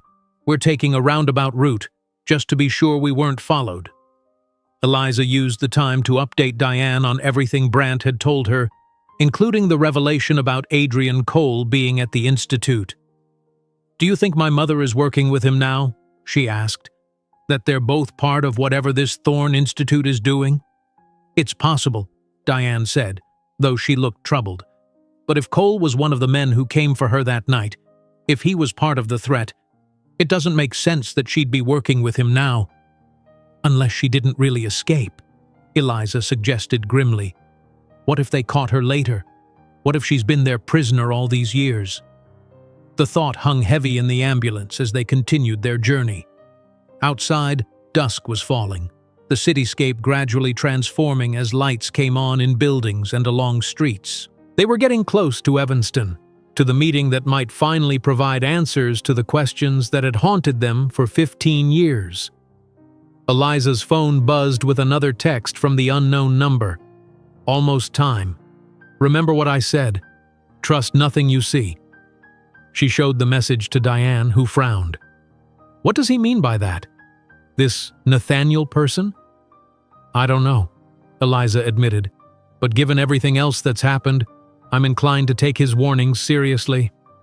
The ambulance slowed as they turned onto a quiet street lined with mature trees. Institutional buildings, most dark at this hour, stood back from the road behind well-maintained lawns. Carl pointed to one ahead on the right, a modern structure of glass and steel set further back than its neighbors, with a discreet sign identifying it as the Thorne Institute. That's it, he said, pulling over about a block away. It's 7:45. Your appointment was for 8, right? Yes, Eliza confirmed, her heart beginning to race. We should get Dad inside. Carl parked in the shadow of a large oak tree, positioning the ambulance so it was partially concealed from the street but with a clear view of the Institute's entrance. I'll help you get him to the door, he offered, but I can't go in with you. My involvement has to end here. We understand, Diane said, squeezing his shoulder gratefully. You've done more than enough, Carl. Thank you. Together, they prepared Robert for the short journey to the Institute's entrance. Carl detached the non-essential monitoring equipment but left the portable oxygen in place, adjusting the gurney to its lowest height for easier maneuverability. Robert was awake now, his eyes clearer than they had been all day, as if proximity to their destination had revitalized him. We're here, Robert, Diane told him, smoothing his thin hair back from his forehead. Are you ready? I've been ready for 15 years, he replied, his voice stronger than it had been in days. Let's go find Margaret. The Thorne Institute loomed before them, its modern architecture a stark contrast to the older buildings surrounding it. In the growing darkness, the glass facade reflected the city lights, making it seem as if the building itself was glowing from within. Carl helped them navigate the gurney across the parking lot toward the main entrance, Robert's frail form barely visible beneath the blankets. This is as far as I go, Carl said as they reached the wide glass doors at the front of the building. I'll wait with the ambulance. If you're not back in 2 hours or if I don't hear from you, I'm calling Brandt. Diane nodded gratefully. Thank you, Carl, for everything. Eliza pushed the gurney forward and the doors slid open automatically, revealing a sleek, minimalist lobby. Despite the late hour, the space was brightly lit but eerily empty. No receptionist, no security guard, no other visitors. Just a circular desk of polished white stone, a seating area with modernist furniture, and a series of closed doors leading deeper into the building. As they entered, Eliza felt a strange sensation, a subtle shift in the air pressure, accompanied by a barely perceptible hum that seemed to vibrate just at the edge of hearing. She glanced at Diane, who showed no reaction, then at her father, who was staring straight ahead with an expression of intense concentration. "Do you feel that?" she whispered to him. "Yes," Robert replied, his voice strained. "It's familiar somehow." Before Eliza could ask what he meant, one of the inner doors opened, and a tall, elegant woman with steel-gray hair emerged. She wore a simple charcoal suit that managed to look both clinical and fashionable, and her movements had a deliberate grace that reminded Eliza uncomfortably of Nathaniel. "Mr. Morgan, Mrs. Morgan, Ms. Morgan," the woman greeted them, her voice as smooth and precise as her appearance. "You're right on time. My name is Dr. Eleanor Thorne. Welcome to my institute." Eliza exchanged a glance with Diane. The invitation had mentioned nothing about a Dr. Thorne, had contained no name at all, in fact. "We were expecting someone else?" Eliza said carefully. "Yes, I know," Dr. Thorne replied with a small smile that didn't reach her eyes. "She's waiting for you, but there are some things you need to understand first. If you'll follow me, please." She turned and moved toward the door she had emerged from, clearly expecting them to follow without question. Diane gripped the handle of Robert's gurney, her knuckles white. "We go together," she said to Eliza, her voice low but firm. "Whatever happens, we stay together." Eliza nodded, placing her hand on her father's shoulder as they followed Dr. Thorne through the door and into a long white corridor. The strange humming sensation intensified as they moved deeper into the building, making Eliza's skin prickle with goosebumps. Dr. Thorne led them to an elevator at the end of the corridor, where she pressed her palm against a biometric scanner. The doors slid open silently, revealing an interior large enough to accommodate Robert's gurney comfortably. "We'll be going to the 5th floor," Dr. Thorne announced as they entered. "Our research facilities." "What kind of research do you do here, Dr. Thorne?" Eliza asked, trying to keep her voice casual despite the anxiety twisting in her stomach. "We study the boundaries of perception," Dr. Thorne replied cryptically. "The places where conventional understanding of reality bends." The elevator moved with uncanny smoothness, giving no sensation of ascent other than a slight change in the air pressure. When the doors opened again, they revealed another corridor, this one lined with doors bearing alphanumeric designations rather than names. Dr. Thorne led them to a door marked Observation Suite C and again used the biometric scanner to gain entry. Inside was a large circular room divided into two areas, an outer ring with comfortable seating and sophisticated monitoring equipment, and an inner chamber separated by a curved wall of what appeared to be glass. Through this transparent barrier, Eliza could see a spare white room containing nothing but a single chair. "Please make yourselves comfortable," Dr. Thorne said, gesturing to the seating in the outer ring. "I'll explain everything momentarily." Diane positioned Robert's gurney near one of the padded benches, adjusting it so he could see the inner chamber clearly.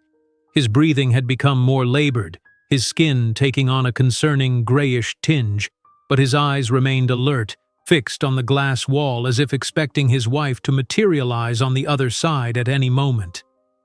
"Where is my mother?" Eliza demanded, her patience wearing thin. "The invitation said 8 p.m. It's 8 p.m. We're here. Where is she?"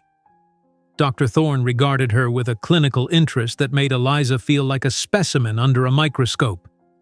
"Your mother's situation is complex, Ms. Morgan. That's what I need to explain to you." "What do you mean, complex? Is she here or not?"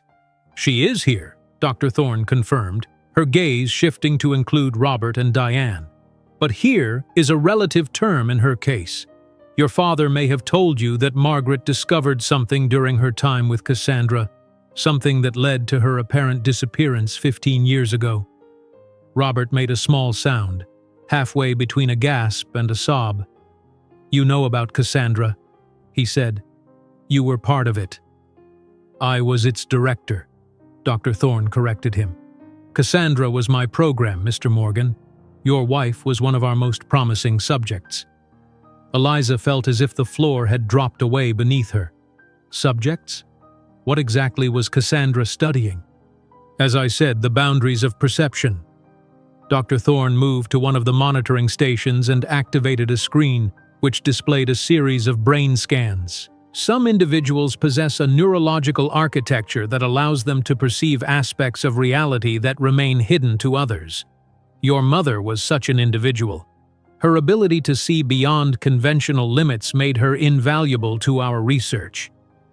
See beyond conventional limits? Diane echoed. You're talking about psychic abilities? Dr. Thorne's expression suggested she found the term distastefully imprecise. We prefer extended perceptual capabilities. But yes, in layman's terms, Margaret had what might be called psychic gifts.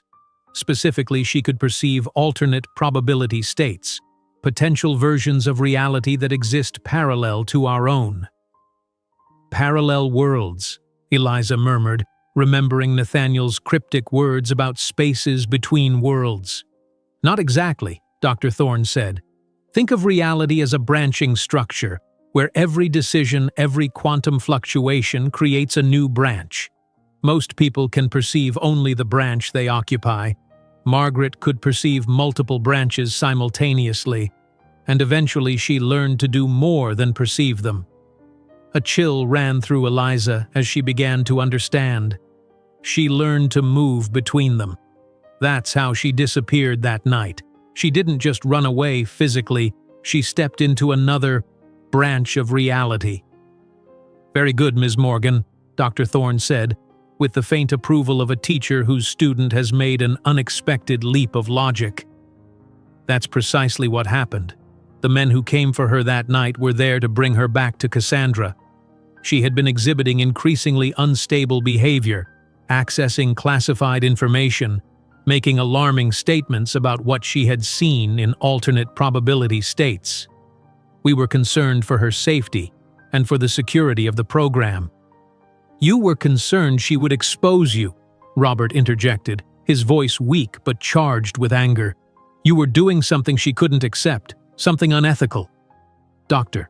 Thorne's expression hardened slightly. We were pushing the boundaries of human potential, Mr. Morgan. That kind of work doesn't always fit neatly into conventional ethical frameworks. Where is she now?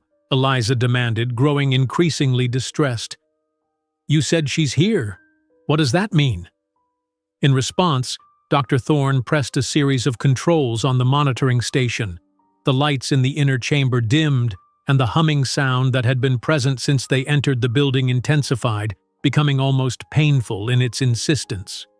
Margaret exists in what we call a probability overlap, Dr. Thorne explained as she made further adjustments to the controls. She is simultaneously here and elsewhere, occupying a state between branches of reality.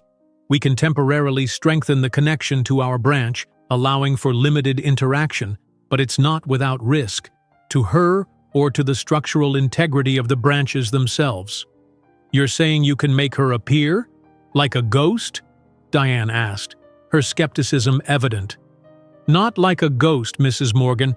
Your husband's wife is very much alive. She simply exists in a state of reality adjacent to, but not identical with, our own. Dr. Thorne completed her adjustments and stepped back from the controls. Watch. The air in the inner chamber began to shimmer, like heat rising from hot pavement. The humming grew louder, and Eliza felt a pressure in her ears, as if she were diving deep underwater. The glass wall separating the chambers seemed to ripple, its solid surface becoming momentarily fluid before stabilizing again. And then, suddenly, there was a woman sitting in the chair in the inner chamber. She appeared first as a translucent outline, then gradually solidified until she seemed as real and substantial as anyone else in the room. Margaret Morgan looked both exactly as Eliza remembered her and startlingly different. Her face was the same, the high cheekbones, the expressive dark eyes, the smile that had comforted Eliza throughout her childhood. But there was something otherworldly about her now, a luminous quality to her skin, a depth to her gaze that suggested she was seeing far more than just the room around her. "Mom?" Eliza whispered, her voice breaking. Margaret turned toward her, and her expression transformed with joy and pain in equal measure. "Eliza," she said, her voice sounding distant despite the room's excellent acoustics. "My beautiful girl, you've grown so much." "Margaret!" Robert gasped from his gurney, struggling to sit up despite his weakness. "You're really here." Margaret's gaze shifted to her husband, and tears filled her eyes. "Robert, oh my love, they told me you were dying. I had to see you one more time, no matter the risk." Dr. Thorne stepped forward, addressing Margaret through what must have been an intercom system. "Remember our agreement, Margaret. 20 minutes, no more. The strain on the probability structure becomes dangerous after that." Margaret nodded, though her expression suggested she had little respect for Dr. Thorne or her warnings. "I remember, Eleanor. Now give us privacy." To Eliza's surprise, Dr. Thorne complied, moving toward the door. "I'll be monitoring from the adjacent suite," she said. "When the time is up, I'll need to terminate the connection, regardless of whether your conversation is finished." With that, she left, the door sealing behind her with a soft hiss. For a moment, the reunited family simply stared at one another, separated by the glass wall but connected by 15 years of questions, fears, and hopes. "Is it really you?" Eliza asked finally, moving closer to the glass. "You're alive? All this time?" "Yes and no," Margaret replied, her smile sad. "I'm alive, but not in the same reality as you. It's difficult to explain." "Try," Eliza said, unable to keep a note of accusation from her voice. "Try to explain why you left us, why you let me believe you were dead, that Dad might have killed you, why you've been gone for 15 years when you could have done this before." She gestured at the room, at the technology that had apparently made this reunion possible. Margaret sighed, a sound that seemed to carry the weight of countless worlds. "I didn't choose to leave you, Eliza. Not willingly. But that night, when those men came for me, I knew I had no choice. They weren't just going to take me back to Cassandra. They were going to eliminate me, because I had discovered something they couldn't allow to become known." "What did you discover?" Robert asked, his voice barely audible. Margaret's expression darkened. That Cassandra wasn't just studying people with extended perceptual capabilities. They were weaponizing them, using them to make subtle alterations to probability, to nudge reality in directions that served certain interests, political assassinations that looked like accidents, natural disasters that destroyed inconvenient evidence, seemingly random events that consolidated power in specific hands. "And you could see all of this?" Eliza asked, trying to comprehend the scope of what her mother was describing. "I could see the manipulations, yes, the artificial branches, the probability states that shouldn't have formed but did, because someone with abilities like mine was steering reality toward them." Margaret leaned forward, her intensity palpable even through the glass. "And I could see where it was leading, to a world where a select few controlled the very fabric of reality, where nothing was truly random or free, where every major event was engineered to serve their purposes." "So you ran," Robert said. "You crossed into another branch of reality." "It was the only way to escape them permanently," Margaret confirmed.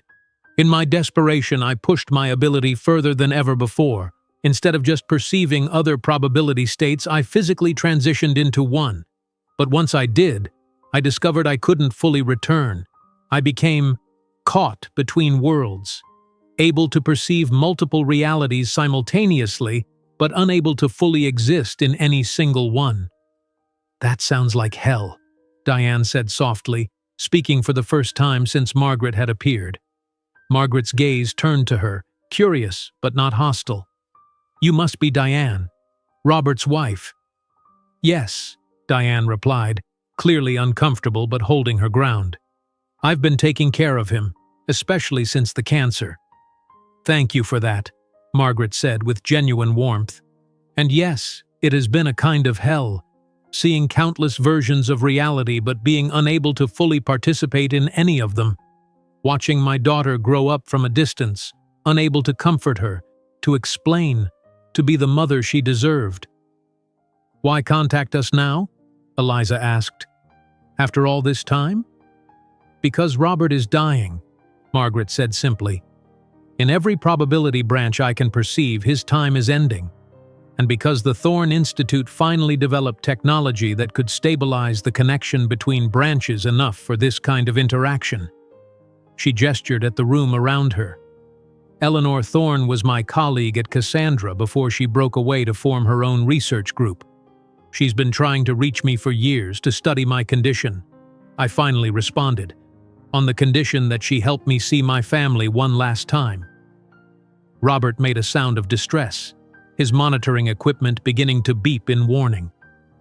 Margaret, he gasped, reaching a trembling hand toward the glass wall that separated them. I never stopped looking for you, never stopped believing you were out there somewhere. I know, my love, Margaret said, tears streaming down her face as she pressed her palm against the glass, mirroring his gesture. I've seen you searching in 1,000 different realities. Your faith has been the constant across all of them. The beeping from Robert's monitors grew more urgent, and Diane moved quickly to check his vital signs. His blood pressure is dropping, she reported, worry clear in her voice. The excitement is too much for him. Dad, Eliza said, torn between staying near the glass, close to the mother she had lost, and going to her father's side. Just rest. Don't try to talk. No, Robert insisted, his eyes never leaving Margaret's face. I need to tell her, need to ask. He broke off, coughing weakly. Ask me what, Robert? Margaret urged, her expression anguished as she watched her husband struggling. Can you come back? Robert managed between labored breaths. Come home? Margaret's expression crumpled with sorrow, and she shook her head slowly. I can't, Robert. Not fully, not permanently.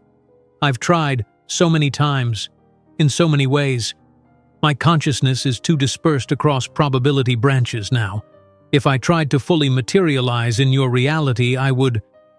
She hesitated, searching for words to explain the inexplicable. I would destabilize. My mind would fragment beyond repair. I exist in the spaces between worlds now. That's my reality. Robert's face reflected a grief so profound that Eliza had to look away. She felt Diane's hand on her shoulder, offering silent support. There has to be a way, Eliza insisted, turning back to her mother. This technology, what Dr. Thorne is doing, surely it could be developed further. Eleanor's technology can create temporary windows between probability branches, allowing limited interaction, Margaret explained. But it can't solve the fundamental problem of my dispersed consciousness. And even these temporary connections are dangerous. They create instabilities in the probability structure.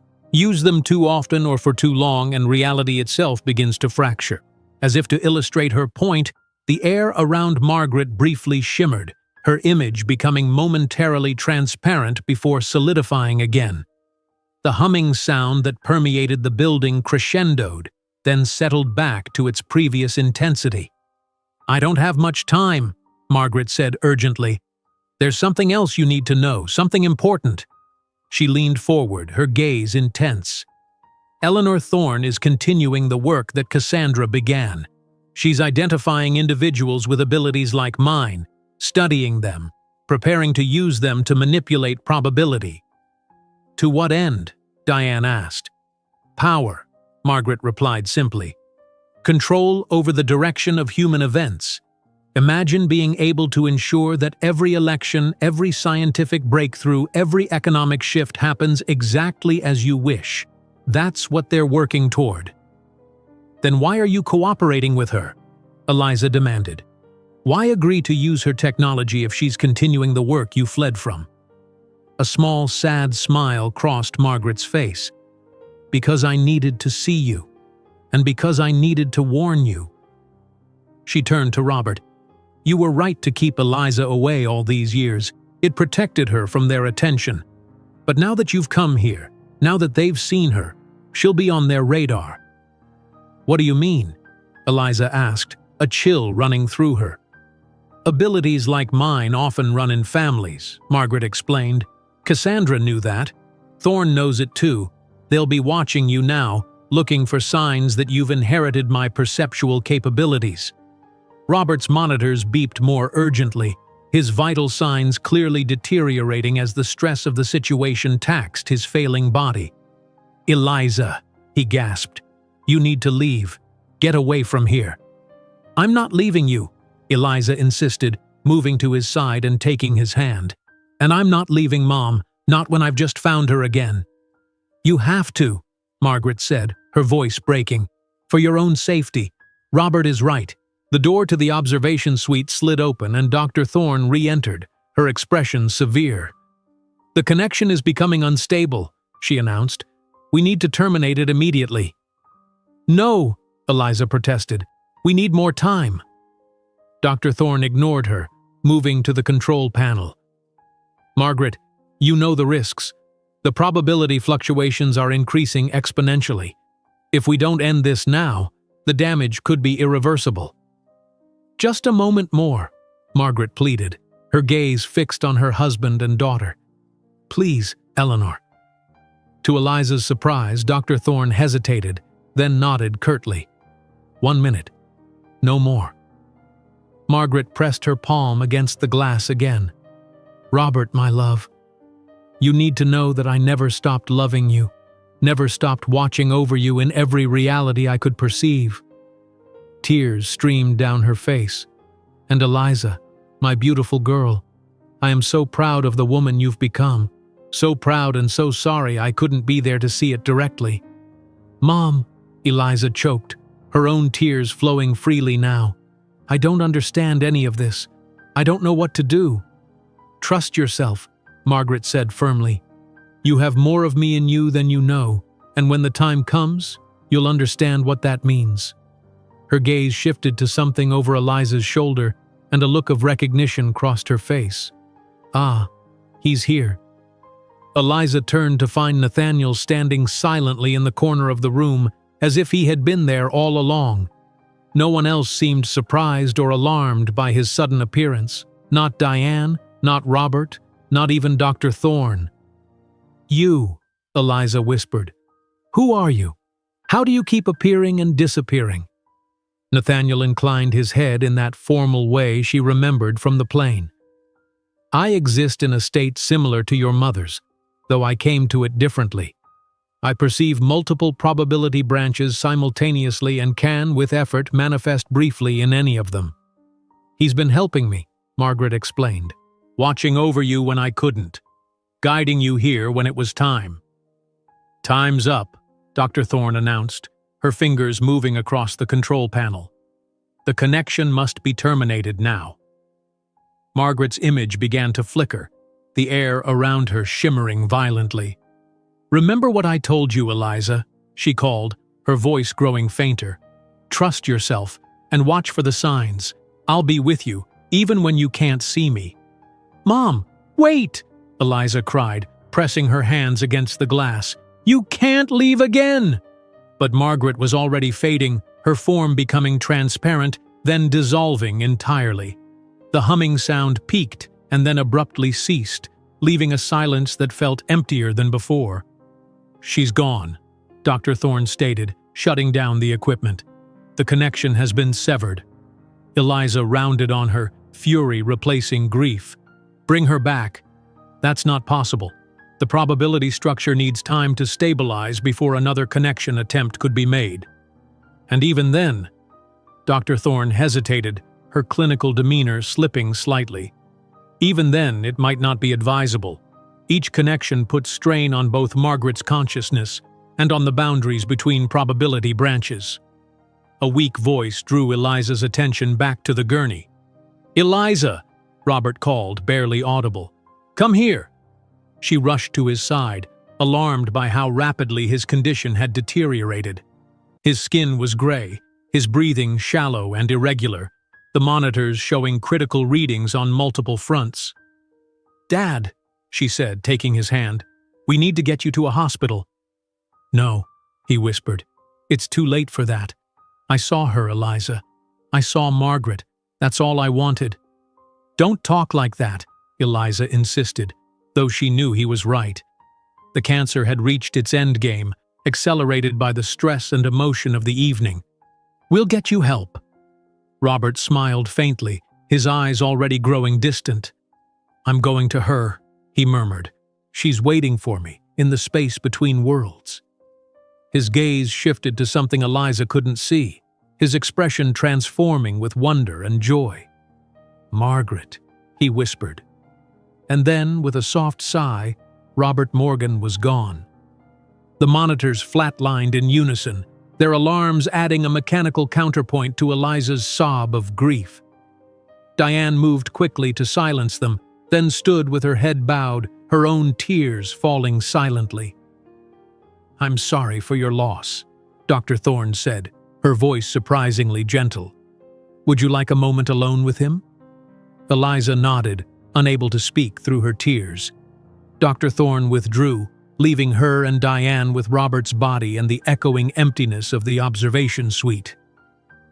"He saw her at the end," Diane said softly after a while. "That's what he wanted most." "Yes," Eliza agreed, still holding her father's lifeless hand. "But what happens now? What do we do with everything Mom told us about Thorne, about what they're doing here?" "We leave," Nathaniel said, reminding them of his presence. "Immediately. You're in danger here." Eliza had almost forgotten he was still in the room. "Why should we trust you?" she demanded. "Because your mother does," Nathaniel replied simply, "and because I can get you out of this building without Thorne's knowledge. She's already alerted security to prevent your departure. She wants to study you, Eliza, to determine if you've inherited your mother's abilities." "And have I?" Eliza asked, suddenly remembering the single word Nathaniel had whispered to her on the plane, the word that had turned her blood to ice, that had convinced her he knew things no one could possibly know. "Amaryllis," he said, speaking the word aloud now. "Your mother's favorite flower. The name of your imaginary friend when you were 5 years old. The password you and your mother shared that only the two of you knew." "How did you know that?" Eliza whispered. "I didn't," Nathaniel said. "Your mother told me. She suspected you might have inherited her perceptual capabilities, but in a different form. She believes you can access memories and knowledge across probability branches, drawing information from other versions of yourself who made different choices, lived different lives." "That's impossible," Eliza protested, though even as she said it, she thought of the many times in her life when she had known things she shouldn't have known, had recognized places she had never been, had felt emotions connected to events she had never experienced. "Is it?" Nathaniel asked. "How else would you explain your reaction on the plane? Your absolute certainty that I knew something no one could know?" Before Eliza could respond, the door to the observation suite slid open, and Dr. Thorne returned, accompanied by 2 men in security uniforms. "I'm afraid I can't allow you to leave just yet, Ms. Morgan," she said. "There are some tests I'd like to run, some questions about your family history that need answering." "My father just died," Eliza said, anger flaring through her grief. "I'm taking him home. Now." "I understand your loss," Dr. Thorne replied, her tone sympathetic but unyielding. "But there are larger considerations at play. Your mother's abilities make you genetically significant.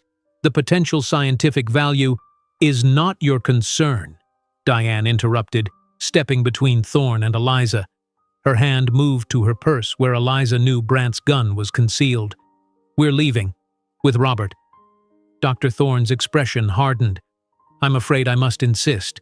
She nodded to the security men who moved forward, hands reaching for what looked like weapons concealed beneath their jackets.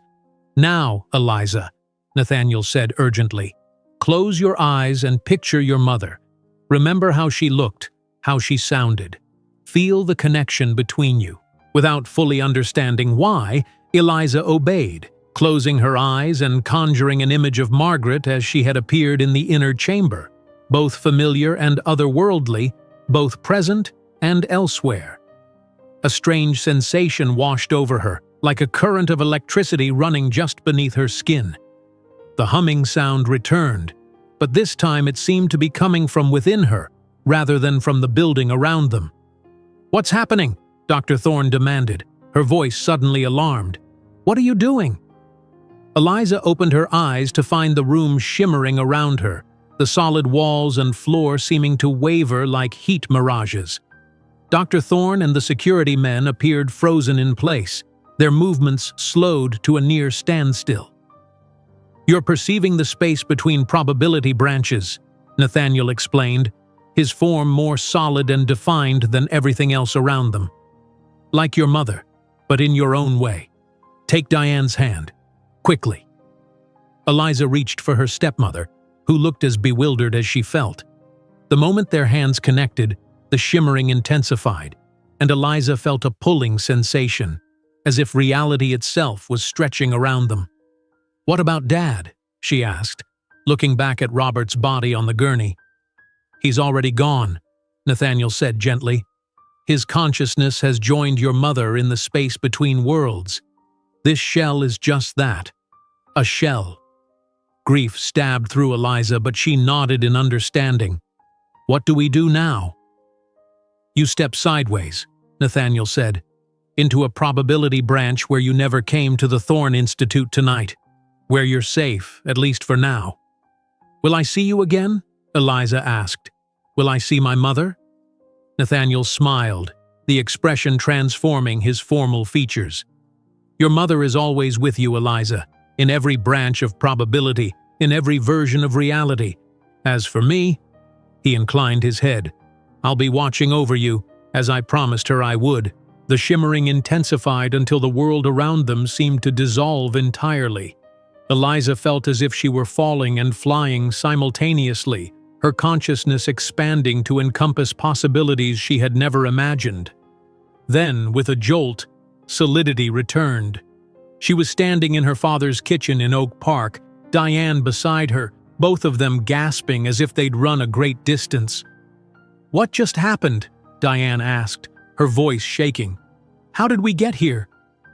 Eliza looked around the familiar room, trying to make sense of the impossible journey they had just taken. On the kitchen table lay a single amaryllis flower, its deep red petals vibrant against the worn wood. "Mom happened," Eliza said softly, picking up the flower, "and now we have work to do." Because one thing was clear amid all the confusion and loss: Dr. Thorne and her institute posed a threat not just to her, but to reality itself. And somehow, Eliza now had the ability to do something about it. An ability passed from mother to daughter, a gift that had awakened with a single whispered word: Amaryllis. If you enjoyed today's video, I'm sure you'll love the next one. Don't waste time. Just click on the screen.